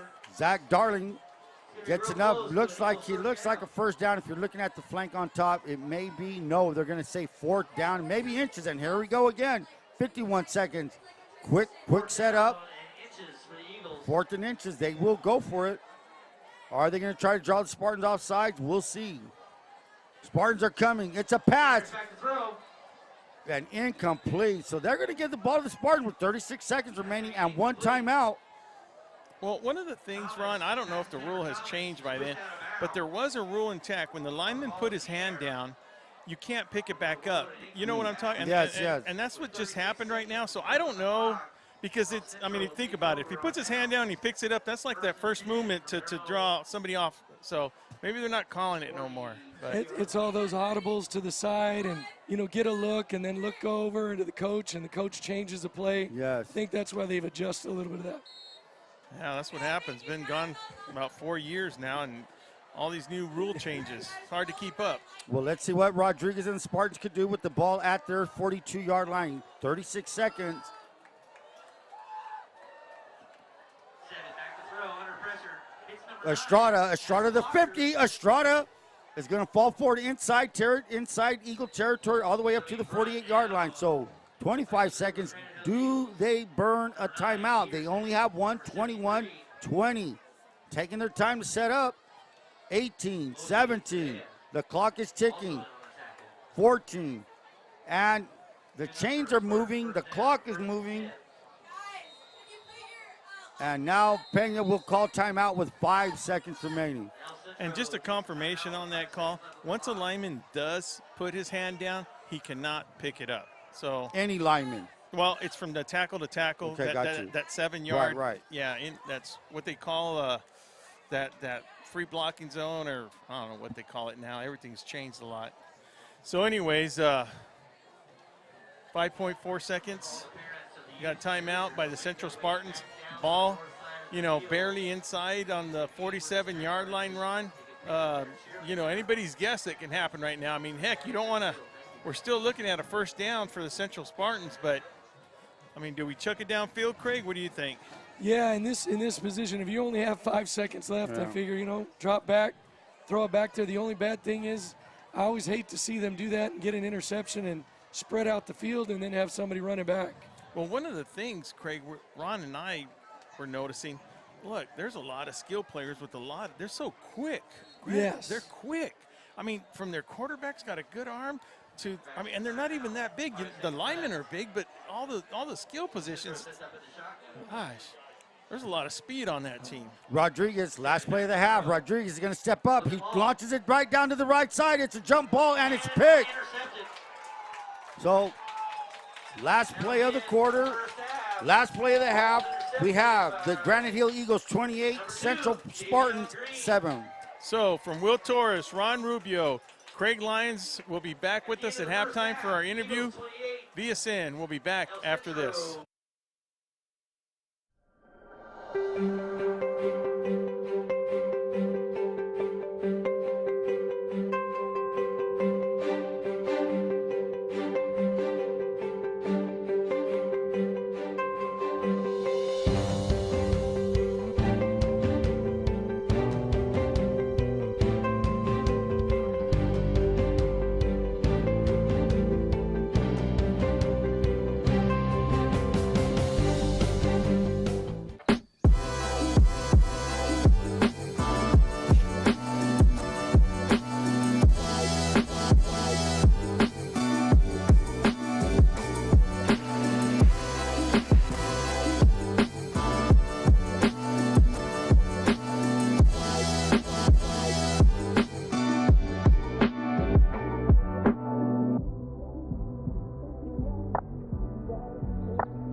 At Burgers and Beer, our customers are like family. Let's hear what a few of them have to say about us. We're here at Burgers and Beer with the best burgers in town. We get to sit together and enjoy the great food. I like from Burgers and Beers and the lemonade. For the fresh iced tea, whether it's breakfast, lunch, or dinner. It was wonderful, very fast, very efficient. I love the great food and family environment. I love the burgers and the customer service. So come and see us and find out for yourself at Burgers and Beer. Dippy Duck wants to remind everyone to stay active, play safe, and be cool this summer. Even if you don't have access to a swimming pool, there are plenty of other ways to cool off without going near canals. To play it safe, please remember Dippy Duck's rules. Never swim in a canal, never play near canals, and never jump into a canal. If you see someone fall in, get help or call 911. If something drops in accidentally, let it go. Things can always be replaced, but your life can't. Just stay away and you'll stay alive.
Reducing energy use during the summer is more important than ever. This summer, IID encourages you to do your part by setting your thermostat to 78 degrees or higher, avoiding the use of large appliances between 4 and 9 p.m., and turning off all unnecessary lighting. But there's more. IID provides a number of summer energy-saving opportunities to help you make the most of your energy savings efforts.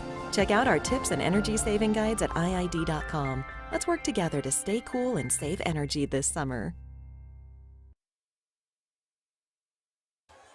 Welcome back, everyone. Halftime with Granite Hills taking advantage of some of these Central Spartans. Hey, if you didn't hear him earlier, my guest today at halftime is Craig Lyon. Craig, we were talking right before the halftime, right when the halftime ended. The timing seems to be a little bit off on the Spartans right now. Yeah, I was talking to a couple of people on the sideline, and we were just talking about the fact that we were supposed to play Otay Ranch last week. And you're all set, and especially after that game against Palm Desert, that you made so few of those mistakes. You really wanted to come out and have an opportunity to play, build things up, because you know you're coming in against a Division I Granite Hills team that's in the top 10, in San Diego right now at least, give or take. And you can just see we're kind of a second off. We're just not flowing real well, missing some reads, missing some blocks, and missing a couple of tackles that we need to make. Well, one of the things that was evident was the timing in the backfield with Rodriguez and Sullivan. The handoffs weren't crisp and stuff. And just to I think this is the correct, Granite Hills is a Division II. Oh, that's right, yes. Yeah, so that's what made this game so key, because with Central being at the number 4 position and Granite Hills, I believe, was at 2. I think we had Ramona at 3 and Mira Mesa at 1.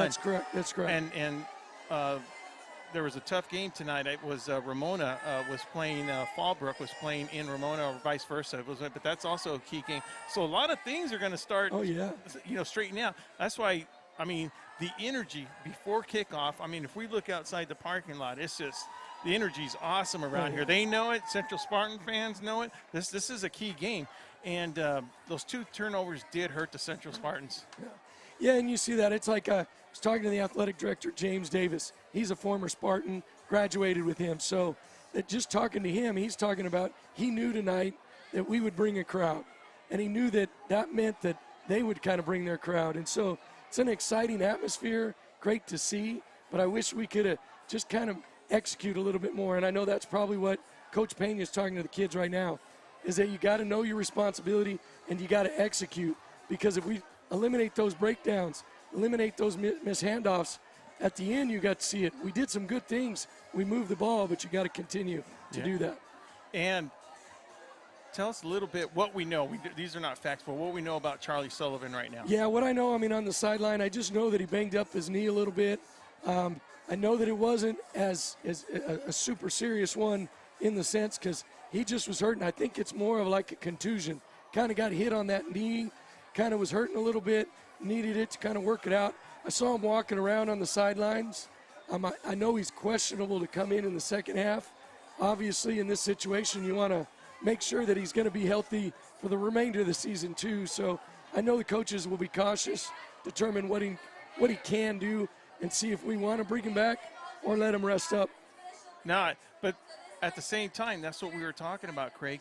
People like Bubba Garcia's got to step it up, and he did. He's. I mean, can you imagine how he feels in that? Guys, he's probably the guy leading in that inside the locker room right now. You know, hey guys, let's play the Spartan way. Let's play our way. Let's get this stuff going, because it's going to take somebody else to make that machine. You know, time it, get that timing down right. Yeah. Well, and you see that we have a lot of great kids, right? Great athletes with Marini and Morales coming and stepping up, Garcia, Estrada, all those guys. We just need to see, hopefully, the quarterback, have an opportunity, Rodriguez, get that ball in their hands and allow them space. I think that's the key that you saw on those drives at the end, is that when he got out those guys open in space, Garcia and Estrada, they made some moves and got some yardage. Even if they're not getting that first down, if they're getting that 7 to 8 yards and giving us a short second or third down, we can continue to move the ball. And in this game, you kind of don't want to score too quick, because you don't want to give Granite Hills that ball back too quick. You kind of want to move down the field, eat up some clock, take the ball out of their hands a little bit, and then put some points on the board. Now, that's true. We were talking about that, because at the skill positions, these Granite Hill Eagles, they're quick out of the backfield, and they're not big in stature. They're playmakers. They make stuff happen out of the backfield, in the open, in the flats and stuff. So very talented team. Even, when we saw that Palm Desert game, I mean, those boys were big. Yes. Now, I saw these guys on the field. They look big, but they weren't the Palm Desert big. But these guys, they're pretty talented. Well, I think the difference, too, that you really see with this is that these kids are fast, too. They have some speed, so they're matching up with our speed. And I think the Palm Desert game was a little bit different. Like you said, Palm Desert was big, but I think our speed was better than them. I think tonight we're matching up with a team that's a little bit bigger, but speed-wise, they're athletes out there. Yeah. There's a lot of athletes out on the field. Well, at the same time, though, Craig, Central hasn't played from behind at all this year, so this is what builds character. Absolutely.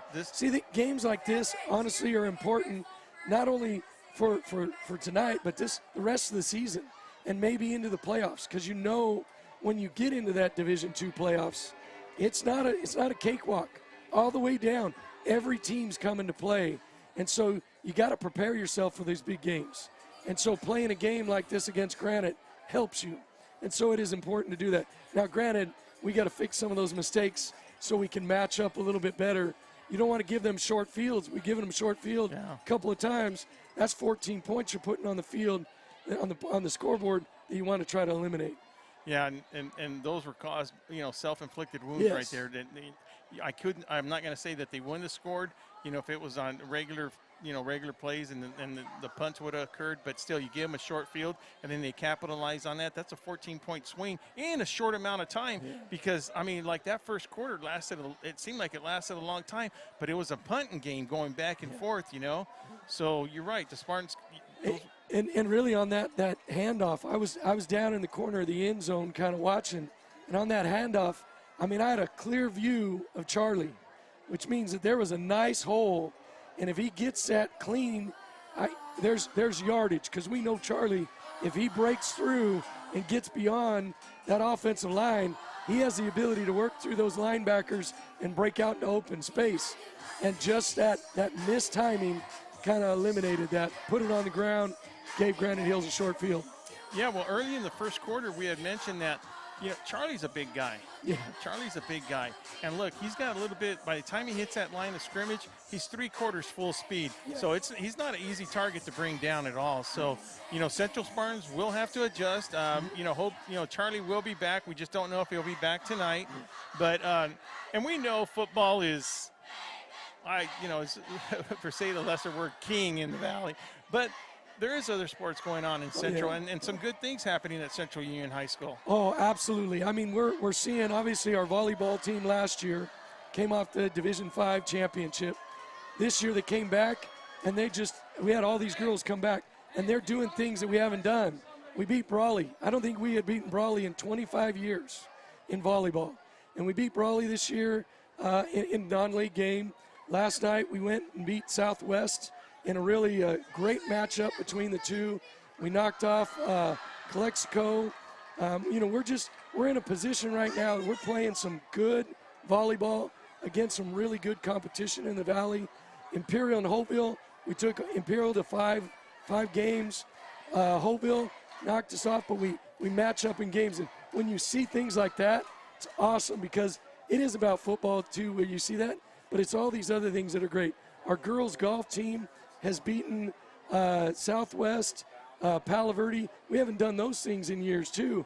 Right now we're in a chance to be first in the league. So it's all those great things that we're seeing we love. Well, it's exciting times, like you said, right now. And, when you start improving on the volleyball, then your football team doing good. Makes you a busy man, makes your AD, Josh Wise, a busy man. And, the whole community starts looking on top of you and expecting things. And that's always a good thing. It puts more pressure on you, but there's nothing like that. There's nothing like that gym packed and then the stands packed and stuff. I mean, it's just – and granted to your fans, I mean, they show up. Yeah, we do. And it's been a push this year to show great sportsmanship and, Spartan pride. And you're seeing that, like I said, and as you mentioned, the success we're seeing in volleyball and golf and football carries over to our winter sports and our spring sports. So we're excited where it's going to take us. Well, Craig, once again, thank you for coming up here in halftime. And we will be at City Championship next week up there. We Absolutely. will be there. We're looking forward to the atmosphere and what a difference, huh, Craig, a week makes. Yeah. We got a 30-degree difference in weather, and you come up here, and this is a little bit, we wake up this morning, and it was drop-dead gorgeous so compared to last week. But we'll be seeing you next week much again. Congratulations to all your sports right now doing well, and girls volleyball, golf, and everybody else. And let's see what Rookie had to do at halftime to get this team going, Craig. Well, thank you, and we, again, want to thank VSN for all you do. Without your, promoting these athletes and the sports, we love it. So thank you again for all you do. You're welcome, Craig. We're trying to get there. Appreciate it. You got it. From Craig Lyons, Will Torrez, we'll be back after this with the kickoff.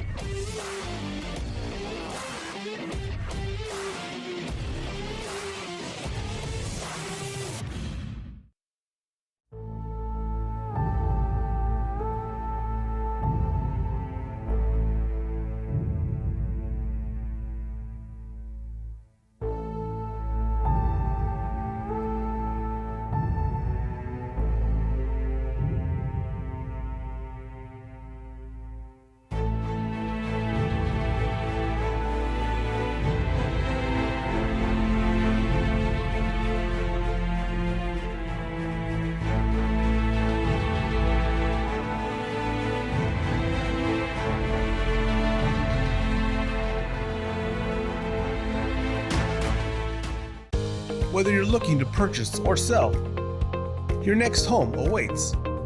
Give the Dom team a call. With over 50 years of experience and over 100 years in the Imperial Valley, Andy and Doug can help you find the right home at the right price fast. Visit us online at www.thedomteam.com and let Andrew and Doug find the perfect home for you. Call today, 760-337-8600.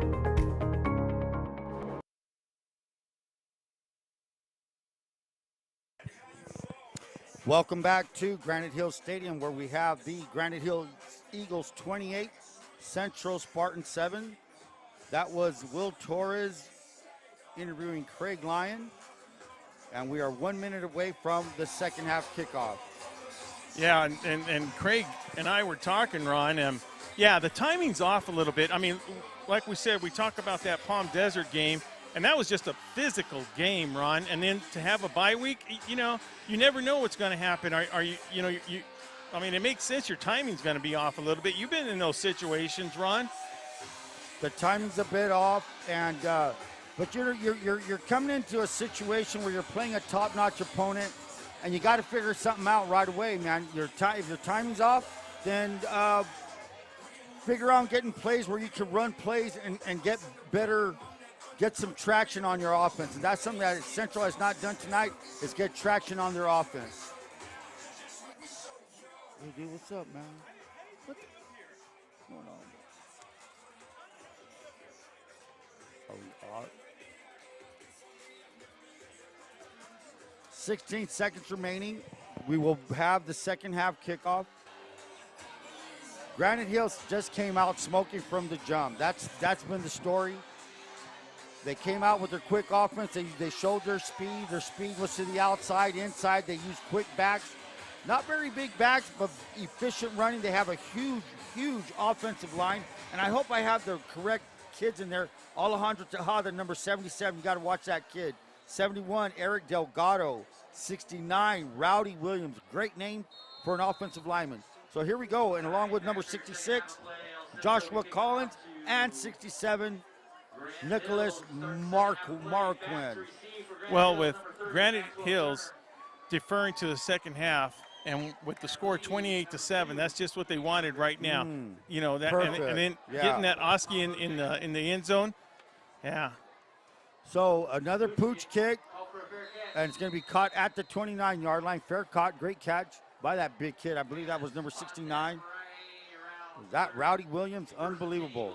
You know, that's one of those names, like you said, you just don't forget. That guy looks like he had to be on top of a bull at the El Cap Rodeo right there with that type of name. Big boy, 71. I'm trying to get the name of all these offensive linemen. They have a lot of credit coming their way. So here we go. What can the Spartans do? Start of the second half, Will. They've been, you're not going to say they gave them 2 touchdowns, but they gave them 2 short field touchdowns off of fumbles. Well, they gave them the opportunity for 2 touchdowns, yeah. So now the Spartans, we never did get to the Spartans defense. Mike Fisher's a defensive tackle, Jacob De La Rosa, Davion Hartfield, and here we go. Sanders is rolling out to his right, and he's going to be brought down by, that's number 53. That's number 53, Israel Rascone. Have not said his name much, nor have we said much of Rudy Lizayola. So now you lost an injured player. We did not see who the injured player is. So with 11:37 remaining, we have an injured player on the field. So, we got a little minute right here. I'd like to say thanks to Town Pump Steakhouse, located in Westmoreland, 200 right there on Main Street. For the best steaks in Imperial Valley, go visit Juanita and Gabe at the Town Pump, the original steakhouse restaurant. And IID Dippy Duck reminds you that never swim in canals and always conserve energy during peak hours. That is IID, your local public water and energy company. So we're not sure who that Spartan is on the field, but he's on his back. I'm not sure, don't want to speculate as to what happened to him. They're not moving him. He is moving his arms. That's a good sign. His legs are moving. And he's going to get up.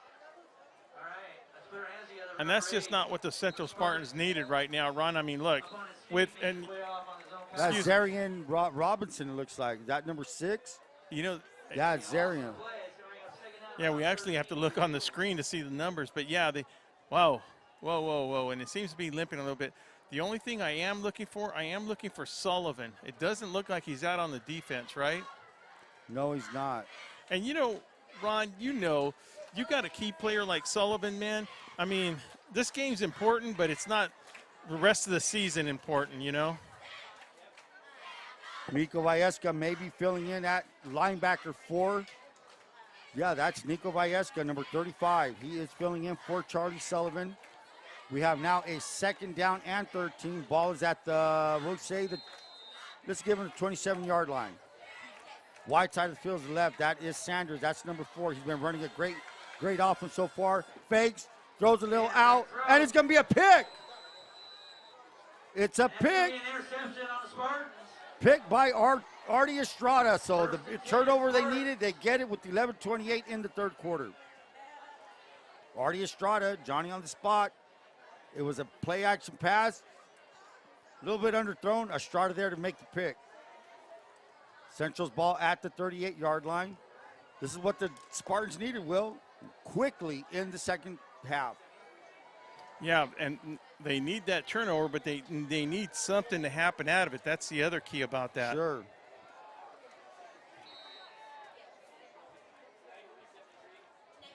Here we go, trips to the right. Rodriguez, motion. That's Morales, number 15. Valleska to the left. Valleska's finding a little bit of room. Maybe let's give him a yard, 2 yards on the play. 2nd down and 8. Mosey Talea on the tackle. That's the kid you need, Moshe Talea. Number 73, 6'1", 265. 2nd down and 9. 2nd down and 9. Hey, listen, Ron, for all your insurance needs, with Liz Gonzalez at Hart Insurance, getting at their new location on K Street at the old 7-Eleven, make sure you give Liz Gonzalez and all the girls a call for all your insurance needs. Ron, I like that defensive shift. They shift over on the cadence, and look at they run right into it. Rodriguez looking downfield. Rodriguez shoots it. It's caught. Complete. That's a cut to the 20, to the 10, 5. Falls inside the 5. That is number 15, Emiliano Morales. Morales is a familiar name. Why? His big brother, Fernando Morales.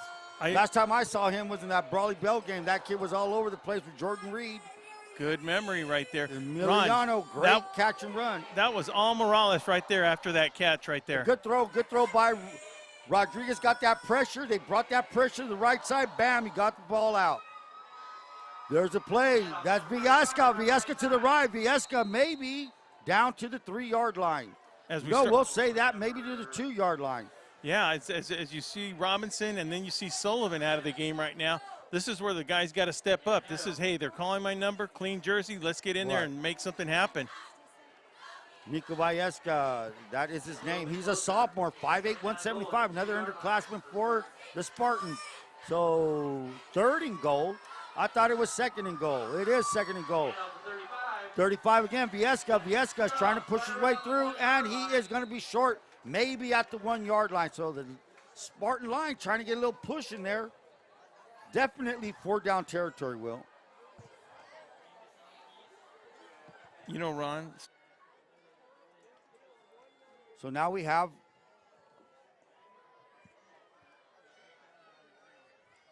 okay, so we have 9:05 remaining. The ball is inside the 1-yard line. 3rd down and goal for the Spartans. 28-7 with 8:55 remaining. The give is to 14. That is Marini. Marini will be short. 4th down. So a good goal line stand so far by the Eagles. They're going to give the tackle to McCoy Maddox. Maddox been making plays all night long. McCoy Maddox, number 13. The kid's a 6'1", 197 safety. He is a junior. So with 8:25 remaining, it's 4th and goal. Where are they at? I'm going to have to say the 1-yard line. At this angle, they're right at the 1-yard line. And here's the play, guys. Can the Spartans get it in? Marini again. Marini, he will not make it. Are they going to give it to him? That's always a tough call when it, no, one hand, Ron, is Eagle ball. One hand means short. It, so 2 tries from the 1. They could not get it in. 8:05 remaining. We still have the Eagles of Granite Hills 28, Central Spartans 7. They got the gift they needed, couldn't cash it in, still down by 21 points. So I have a black Kia key up here in the announcer's booth with a little white tag hooked to it. A little bit demoralizing, Will, that you get a pick, get to the one, you can't punch it in. What's going on here? Well, yeah, that's a word that sometimes that will bum you out. But the other thing is when you've got two key players out for the ball game, I mean, just to add injury, you know, insult to the injury, wound, as yeah. they say. So here we go. They got him pinned back, and now what's going on here? Now, if this puts them out of the hole, it gives them a first and 5 to give go. breathing room.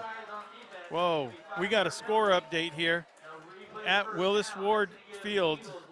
Once again, if you're from Calexico, you're not surprised. If you're from Hopeville, you're scratching your head wondering what the heck's going on. 31-0, Calexico Bulldogs leading.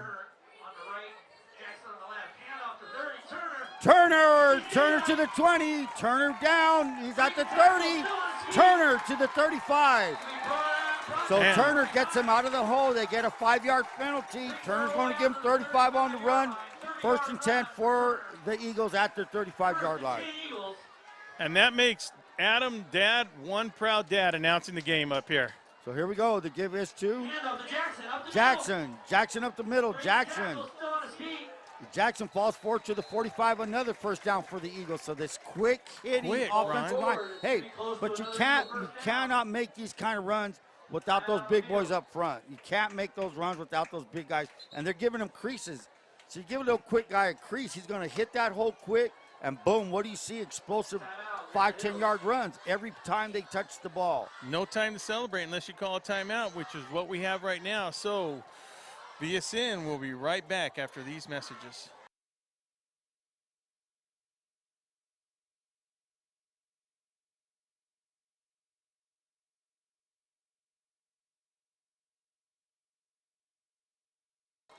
Well, I guess they just wanted to measure, make sure there was a first down as the Eagles. No time to rest. No time to rest. You can't rest against this kind of offense. And the give is to, that's Jackson again. Jackson to the 30, to the 20, to the 10. And he's going to fall in. So 7:09 remaining. Lightning has struck against the Spartans. They now find themselves down 34-7. So what a turn of events. You're down at the 1-yard line. You have 2 tries. You don't get it in. What does your opponent do? They jam 99 yards the other way. Yeah. 99 yards. Ron, Granite Hill Eagles are for real. They're for real. We called this a playoff game at the beginning. That was the atmosphere. That was the vibe you got. You had all these high rankings. But today, hey, it just wasn't the Spartans' day right now. With 7:09 remaining. For the extra point, number 80, Robert Petrich. Petrich now about to put point number 35 up on the board. It's up, and it is good. That ball can go for days, and he kicks it. So with 7:09 remaining, we now have the Eagles of Granite Hills 35, Central Spartans 7. Johnny's Burritos, located in Brawley, Imperial, and El Centro, a family tradition with the Palomino families since the early 1970s. Johnny's Burritos continue to serve the entire Imperial Valley. Yeah, Ron, it's I'll tell you what, the atmosphere, the energy is not missing on this side of the field as we are on the press side of Granite Hills. I mean, the stands are packed, the people are, the crowd is loud, the student section going wild right here. They're on a roll right now, and then the team is it's a good football team. Hey, man, this is a good football team. They're facing a good football team. It's just that, hey, execution and mistakes. Execution and mistakes. That's what usually makes. And here's a kick. Petrick. Is he going to knock it out of the end zone? Sure does. Got everything going for this football team. You make a team go 80 yards. Why not? Forget the pooch.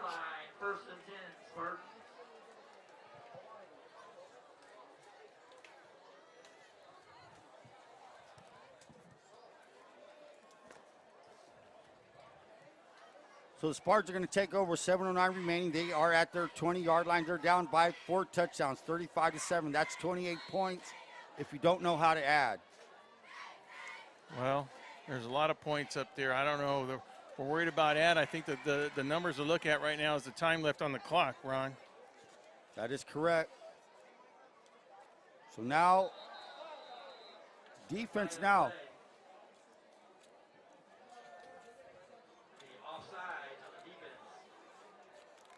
Will Granite Hills start subbing people in? I don't know. No, I don't.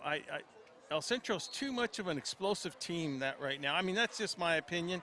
I wouldn't say that, but you never know how deep a team is, though, Ron. You know, the last thing they want to do is worry about injuries, too. You have a big old boy in there. That's number 90, Kuba Pollock, number 90, 6 foot, 255 sophomore. Quick pass out to Marina. Marina to the 30. Marini has enough for a first down for the Spartans. Spartans need to move quick, and they need to score quick. 6 yards on the play. First down for the Spartans. They're now at the 31-yard line on the right side hash. As we said, per Craig Lyon, Charlie Sullivan may be out of the game, contusion to his knee. Not going to speculate how big an injury that is, but it's big tonight. Keep him out. Let's see what he does next week. The give is 2. And that's that little kid. That's number 35. Do we have a flag on the field? Yes, we do.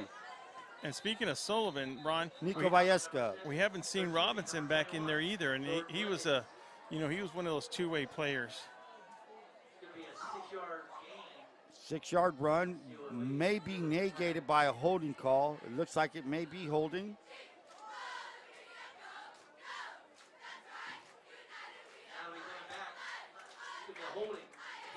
Hey, and it's been a penalty-free game other than a little bit of offsides, illegal procedures. Yeah, no. You're not going to blame the referees on this one either way, right?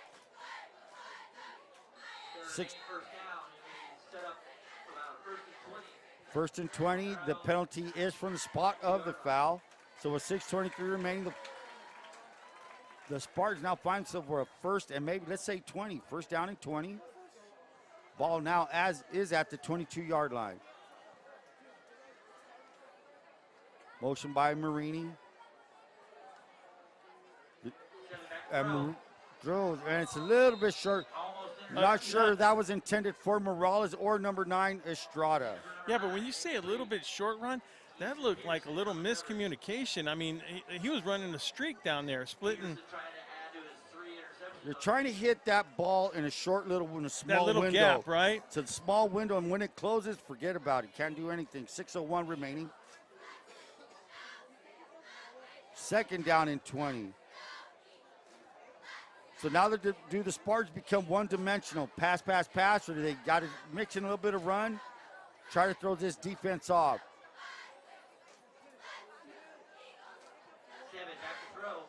Rodriguez throws to the right side, and that's Marini, and he drops it. Wide open. Well open, and he drops it. Yeah, right in his hands. In fact, he almost seemed like he took a step there, Ron, and was already looking downfield.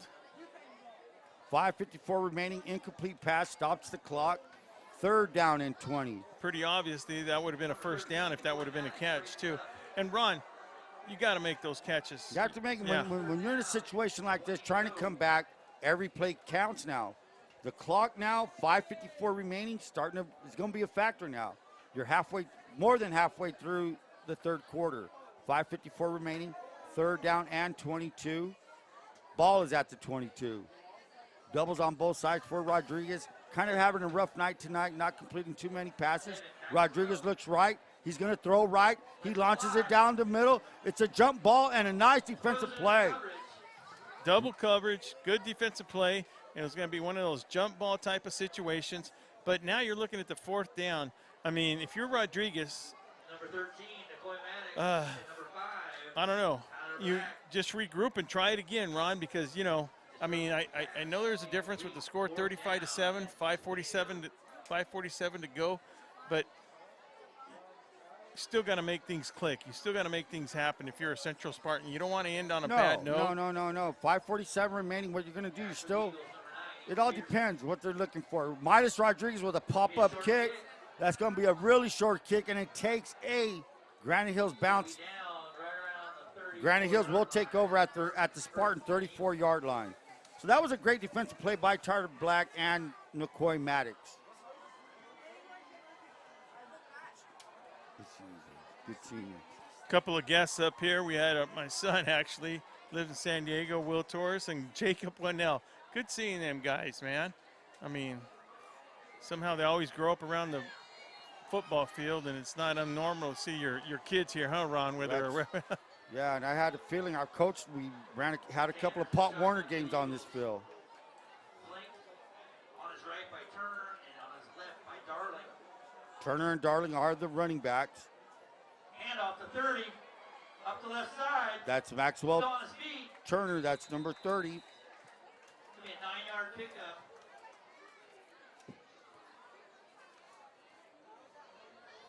Actually, 8-yard pickup. Reach.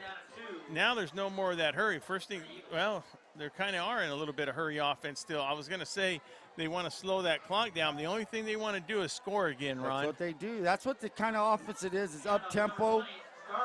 Starting again. Starling to the 15. Starting to the 10. He's going to keep going. He can be tackled. He's down to the 5.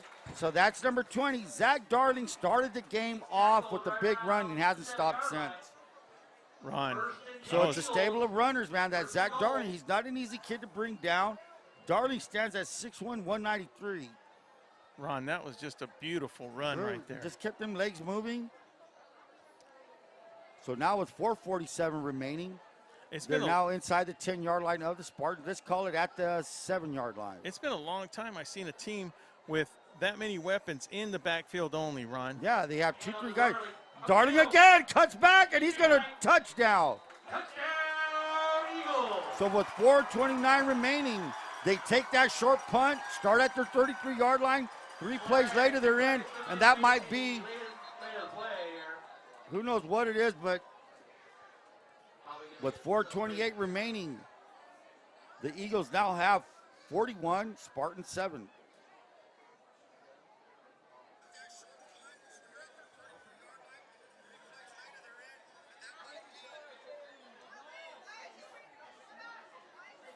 Joaquin, do we have any score updates on other games that were going on in the Valley? Touchdown is good. The penalty will be assessed on the kickoff. And for the extra point, number 80, Petrich. We have a score right now at a Blythe, 27, Palo Verde, 3, Imperial. And that must be in the third quarter now, right, Joaquin? We're guessing. Halftime, NL Central, Santa Fe Christian, 40, Southwest, 0. What was that? That was Santa Fe Christian and Southwest. Okay. And then in the Calexico, we actually have Calexico Bulldogs 30 in the fourth quarter, Hopeville High School 0. Whoa, a couple of zeros up there in low-scoring games. Kick is up. And it's good. You know, I'm going to change the subject here a little bit, Ron, but Coach Shaw talked about this from Imperial, Ron, how a big game like that Valley Center game, and then the next week they had to face, you know, Palo Verde Yellow Jackets, which is a good team in itself. I mean, you have to be not only physically but mentally prepared when you go play those games. You sure do. You got to be mentally prepared at all games, you know, like just for example today, you know, you were kind of hitting the note of maybe that layover from last week.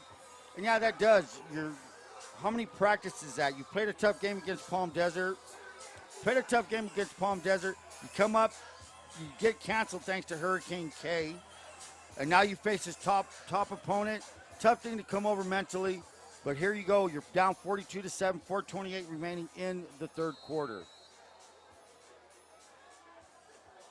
And we won't find out till on Tuesday what it's going to do to the Central Spartans if they don't come back and get a W out of this, which is, you know, they get the ball back right now. It's not impossible, but it is making it very tough. So number 9 with the fair catch, that's Arturo Estrada. He'll fair catch it at the 45-yard line with 4:28 remaining in the third quarter.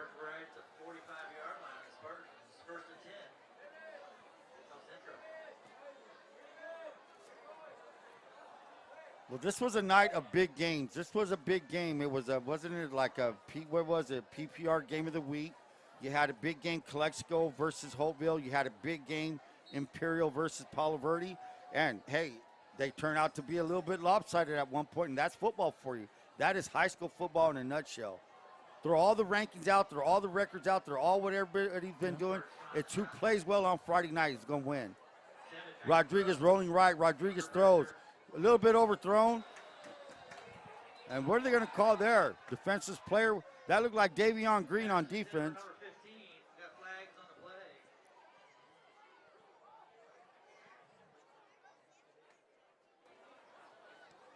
And we have a score update which affects some of the people in Division II right now.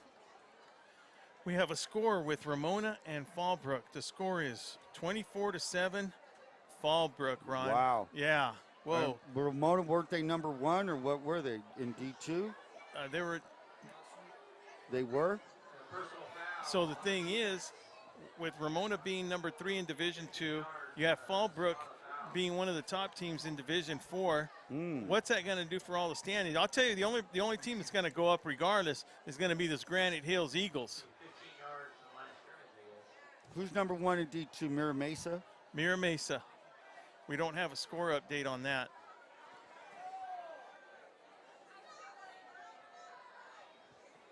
So they're going to walk out the 15-yarder for unsportsmanlike, I believe they called it that. 4:22 remaining. The ball is now at the 40-yard line for the Spartans.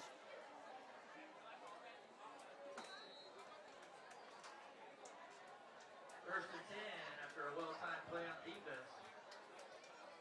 First and 10 for the Spartans. Spartans set up a shotgun. Shotgun formation, trips to the left. Single back. Rodriguez looking, we got a flag, and he's going to be brought down. Who's that kid? What number is that kid? Well, with 4:16 to go, Reach Medical Response Service. Donnie Wharton reminds you that when second counts, you can depend on Reach Medical Transportation Service. Imperial Irrigation District reminds you that it is your local public water and energy company providing reliable water service and energy to the whole Imperial Valley. The IID is keeping the lights on and the water flowing in Imperial Valley. Letterman's and Bros for all your custard Letterman needs, serving the Yuma and Imperial Valley. Call Letterman's and Bros at 760-693-5034. I'm trying to figure out how they got so far back from the 1st and 10. Okay, and I missed that, Ron. I So was it's a trying to holding catch up on some penalty. scores. That's fine. So now we're looking down at a 2nd down and 19. The ball is at the 49-yard line of the Eagles. Clock will be wound up. That's 4:16 remaining.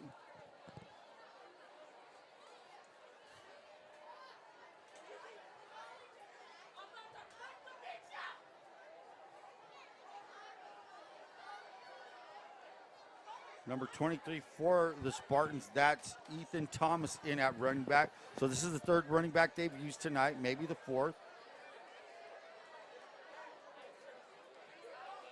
Rodriguez is looking.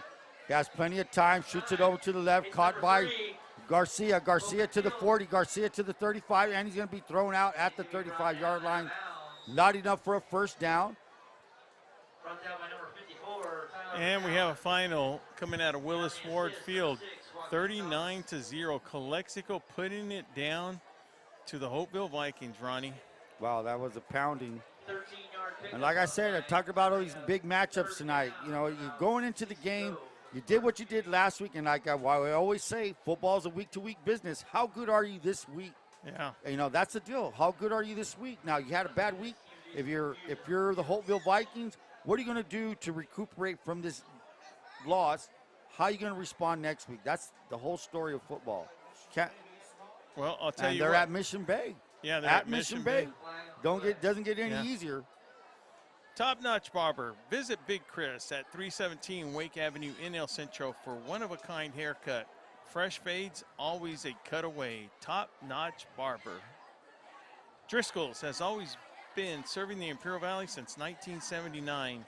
They take great pride in all the years of experience and quality of custom silkscreen and embroidery services. Make sure to stop by and check out their huge selection of sunglasses, sandals, and street clothes located at 1470 West Street in El Centro. And of course, one of our new sponsors, Grasso's Restaurant, an Imperial Valley tradition since 1955. Family owned and operated, located at 1902 West Main Street in El Centro. Grasso's is open Wednesday through Sunday, 5 p.m. Order to go or come on in at the new renovated restaurant for your great Italian dining experience. So, Ron, El Centro taking their time getting the plays out there, huh? Well, 3:57 remaining.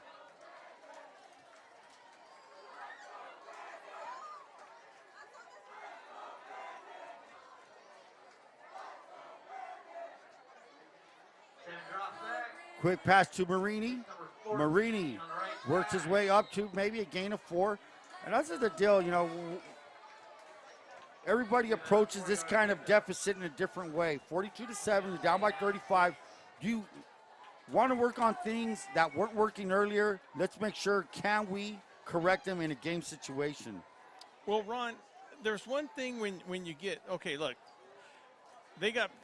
they're losing right now. Okay, that's pretty obvious. But the thing is, okay, you know what? Let's go back home and regroup.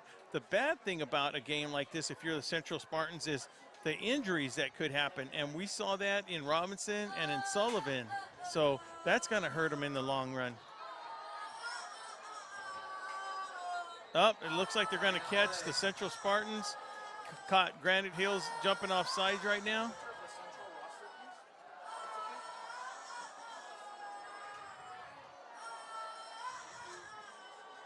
So a 2:42 remaining.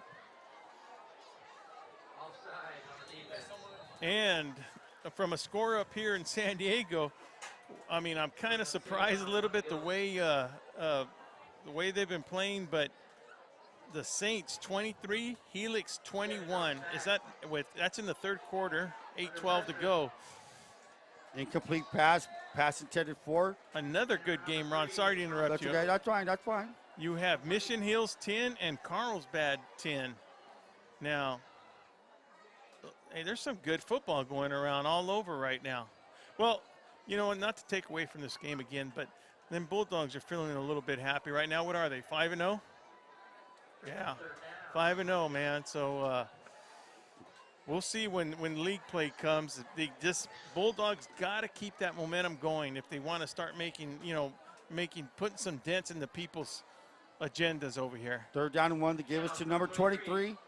That is Ethan Thomas. So Ethan Thomas getting some playing time with 2:13 remaining. Does he get a first down? Yes, he gets the first down. Ethan Thomas, I believe he's only a sophomore. Esquire Realty is your hometown real estate office in Calexico, serving the entire Imperial Valley for over 30 years. Go see Mark at Esquire Realty, 760-357-9707. 1:54 remaining. The Spartans now with the first down at the 15-yard line. 1:46 remaining.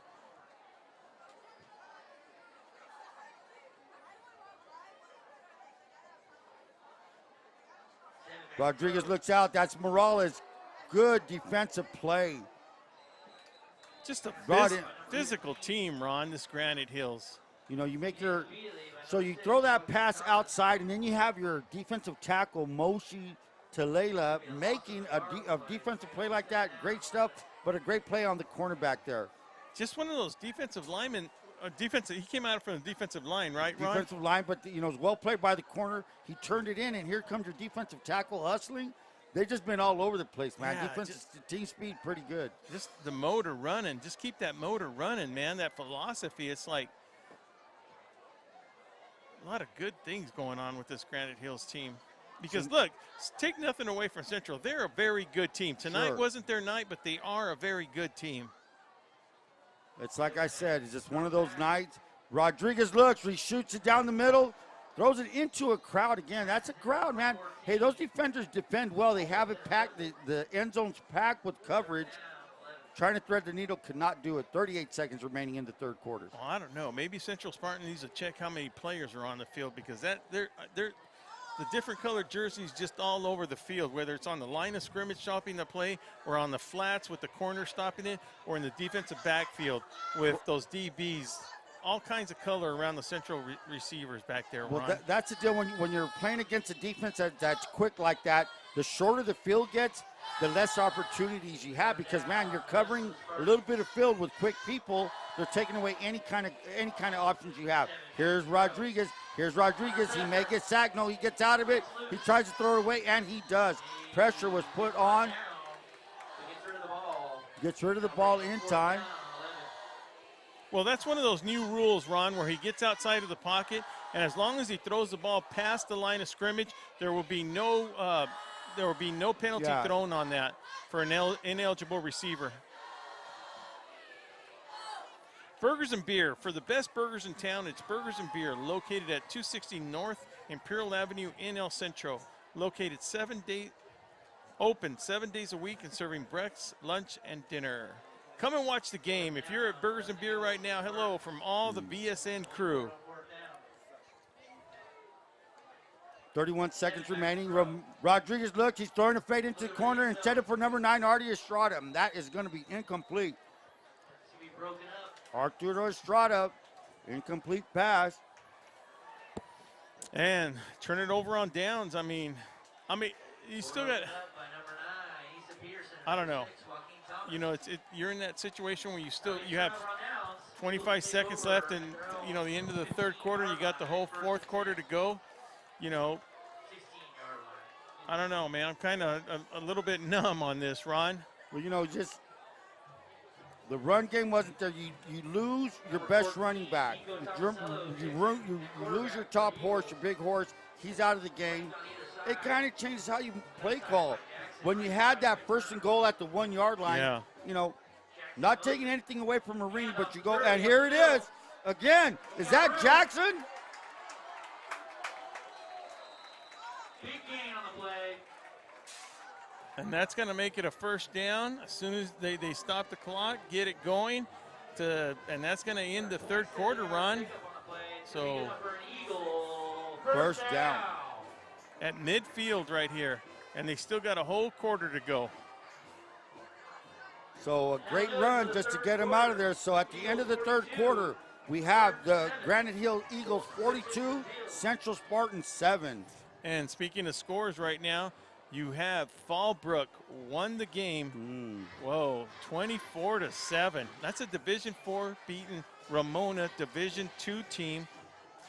Number 3 seed, Joaquin. They were number 3 seed in Division II. Yeah, because Mira Mesa was 1, Granite Hills was 2. Then you had Ramona at 3 and Central at 4 in the Division II category. So with the end of the third quarter, Ron Rubio, Joaquin Matus, Sarah, we'll be right back after this.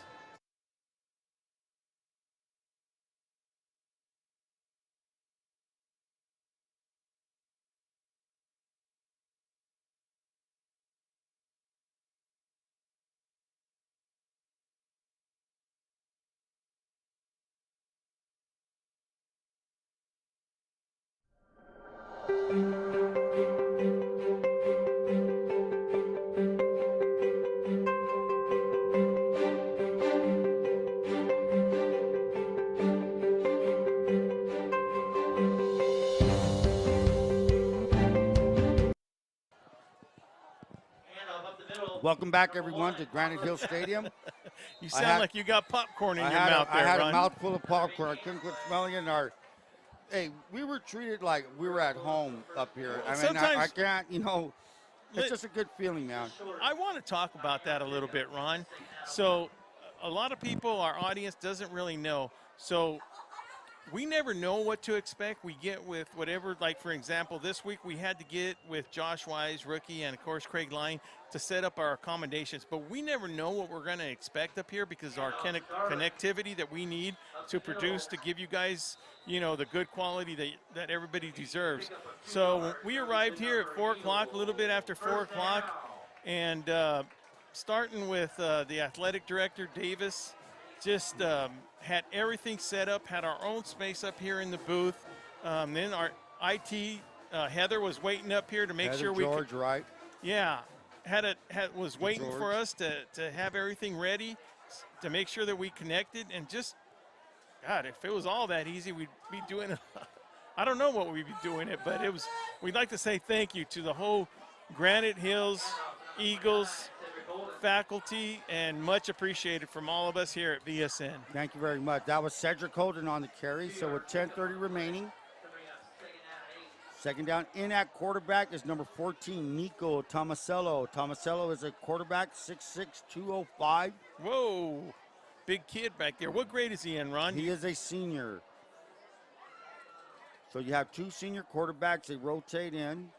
But Parlin Sanders ran a great game. He managed a good football game. And here's a sweep out to number 10. That's number 10, Deshaun Floyd. Floyd stretched out by the Spartans. He fumbles the ball, and is it recovered by the Spartans? So Spartans catch a break. Whoa. This turnover brought to you by Ivy Welding and Mechanical.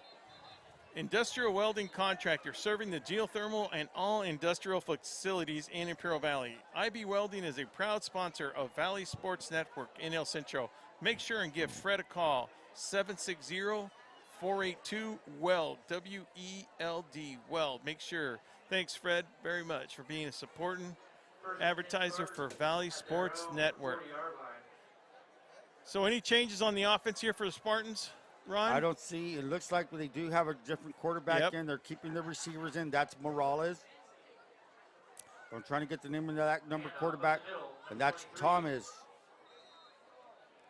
Ethan Thomas. The quarterback is number 5. That's Jaden Ayala. So out is Rodriguez. In is Ayala. Ayala is a sophomore, 6'1", 175. Before we break on this, what looks like we might have an injured lineman, CR&R Incorporated, environmental service with recycling now. When recycling is more important than ever, CR&R Incorporated has developed innovative recycling and reuse programs. The face of a greener generation. That's CR&R Incorporated. Intercare since 1970. When it comes to health care, Intercare is here to help with locations throughout the Imperial Valley. Formerly known as Clínicas de Salud del Pueblo, Intercare, improving the health and wellness of the community. Thank you very much for our live stream sponsor, Imperial Valley College, founded in 1962. Fostering education, sponsoring excellent education for over 60 years. And I'd like to say hello to everybody down there at the El Centro Police Department, where we will be seeing them next week at the City Championship, where Ron, Joaquin, and Sarah will be down there for when the Southwest Eagles go visit the Central Spartans for what is a tradition in the City Championship, Ron. Well, you have number 68, Nico Jimenez is down, and that's not a good thing. I mean, you have Nico Jimenez down. You had Charlie Sullivan take a hard hit, maybe have a contusion on his knee, and then you've seen, was it Zarian Robinson who walked off. So hopefully, it's just nicks, nothing major. And it's a good thing to see number 68, Nico, get up. So good job, Nico Jimenez. Going to kind of walk himself off the field. So with 9:05 remaining in the fourth quarter, we still have the score is 42 for the Granite Hills Eagles, 42, Central Spartans 7. Interesting night to say the least, Ron. It's wow. Disappointing, of course, for the Spartans, and a great job on the Granite Hills part, but that's how football rolls, Will. I mean, can you say Spartans not playing? Here's a quick out. That's Marini. Marini trying to make something happen, tries to juke back, working his way back to the 40. So maybe a half a yard gain, if that. Third down with 8:45 remaining. Yeah, it's just how it went tonight. Not only here, but in other scores that we read. What seemed like on paper great matchups did not turn out that way tonight. No, and that's not the signature of the Central Spartans. Oh, no, not tonight, no. Just tonight wasn't their night. Obviously, the score doesn't dictate what the quality of program that they have. But we've seen it in the north end too. I mean, really, Raleigh, I don't think was that bad of a lopsided score. They're not as bad as that score indicated against Uni, you know.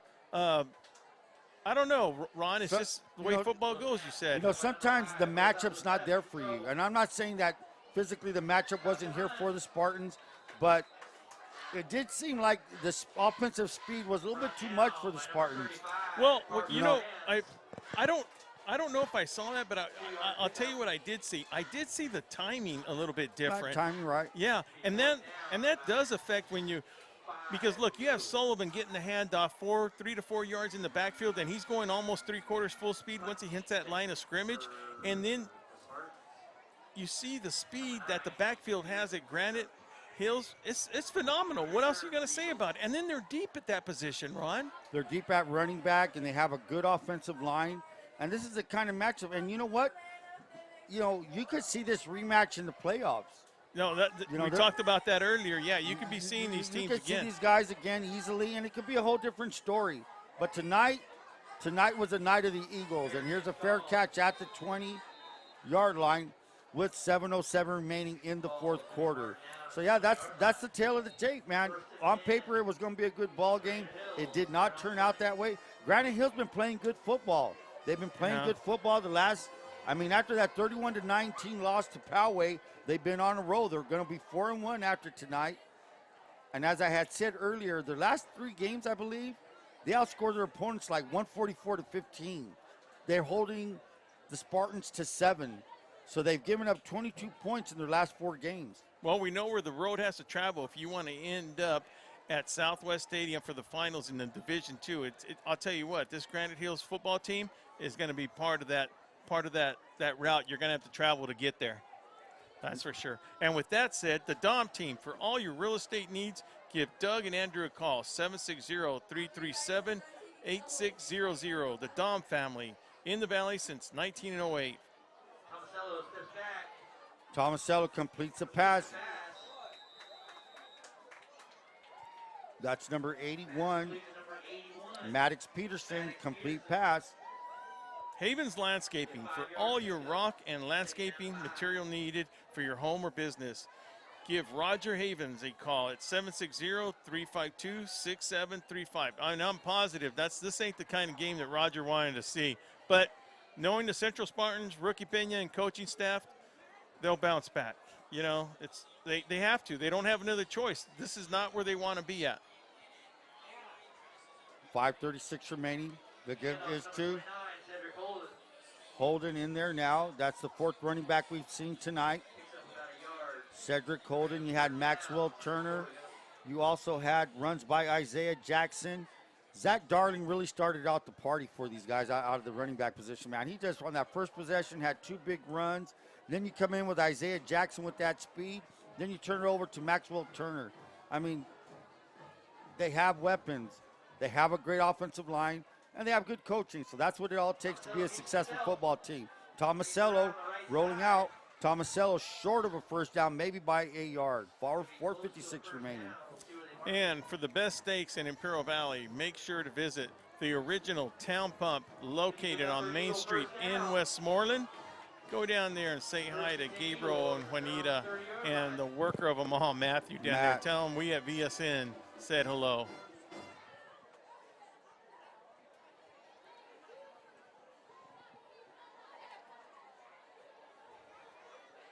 Plays being signaled in from the sidelines. Tomasello looks, man in motion. Oh, fakes that reverse, and there's Jones. Is it? Holden, I'm sorry, Cedric Holden. 6-yard loss on the play. And Ron, you were talking about this earlier, how Granite Hills used to be in Division I. Now, look at the damage they're doing in Division II right now. So yeah, they were, you know, they have been in, let's say, okay, in the last 4 seasons, they've been in Division I 3 years in a row. Last year they were 5-7. Now they're in D2 again, but in 19, 20, 21, 22, D1. And they had a rough sled, man. It was rough drive, you know, rough ride for them. Now they're in D2. with the clock winding down in the fourth quarter in this game. It's 3:30, clock running. Granite Hills showing the rest of definitely the Imperial Valley and that San Diego community in Division II. They're for reals, Ron. Well, you know what? You know, hats off to Coach Cobbs. I mean, Yeah. like I said, the 4 years prior to Cobbs coming into Granite Hills, they had a record of 14-28. And then Hobbs, check it out. Cobbs comes in, his first year, he's 1-9. He goes 1-9. And since then, he's rattled off. He's now like, what, 72-46. 72-46, man. That's a pretty good record. That's turning things around, that's for sure. Turning things around, man. Turning things around. So he went 1-9, 7-6, 9-4. He just kept adding the wins. And the culture he's created here since 2012. Hey, man, I salute Cobbs on that. Well, and a part of that, I wonder if he has his hand in, which it looks like. Heather was telling us early in the IT department, the youth program that's here now, the Pop Warner and the AYF. Oh, it does. Yeah, and that was their night tonight. So it's a good thing for the whole community right here in El Cajon. There's a reverse out to the left side of their offense. Jet sweep. Jet sweep, they call it. And, you know, Cobbs, not only is a good football coach, he's a special ed teacher. He's a teacher here on staff, alumni of Granite Hills. Yeah, nothing better than that. Driscoll's been serving the Imperial Valley since 1979. Make sure to stop by and check out their huge selection of sunglasses, sandals, and street clothes. And once again, welcome to Grosso's, one of our new sponsors down here, a Valley tradition since 1955. Dine in or order out. Holden again up the middle with 1:42 remaining. So congratulations to the Granite Hill Eagles on this victory. And you'll see these Spartans back, as Will said, they'll be back. Who do they have next? City championship next week, Ron. That's right. As Ron has other commitments, he will not be my guy next week. We're going to welcome Cole Johnson. He will be filling in for Ron for one game. Let's see how I adapt to that. But, yeah, no doubt about it. The Central Spartans, this is not where they want to be, and this is not where they'll end up in the season. So, you know, first of all, the injuries is one thing, Ron, but to fix all the little stuff. Tomasello up the middle. So. And another interesting opponent for, you know, after the city championship, I know they're not looking ahead, but then here come the modern-day Crusaders. Yeah. The Crusaders, who were the, D3 champions, state champs, Division III here in San Diego champions. They are coming to the Valley on September 30th. So it was as always, Friday Night Lights, man, you don't want to be any other place in a place like this. Full crowd, great atmosphere, great football team here. That's what happens, man. It was a good football game. And like you said, congratulations to the Eagles of Granite Hills. Spartan faithful, don't worry, you guys will be back. No doubt about it. No doubt, Coach Rookie Pena, things will turn around. It happens. Just one of those things that happen. It wasn't his night tonight. Let's just hope Sullivan's there. Let's hope Robinson gets back. And we had another late injury. Who was a late injury at the end? That was Jimenez. So they'll walk out of here limping, but they'll regroup and they'll be back. So from Granite Hills, once again, thanks to Granite Hills, Davis, Heather, everybody here for the great hospitality. VSN North, Ron Rubio and will be gone, but Will Torres, Cole Johnson, Joaquin will be at Cal Jones Field, where the cross-street rivals, Southwest Eagles, will go and visit Cal Jones Field for what is their traditionally called the City Championship game. So from Will Torres, Ron Rubio, Joaquin Matus, Sarah Torres, good night.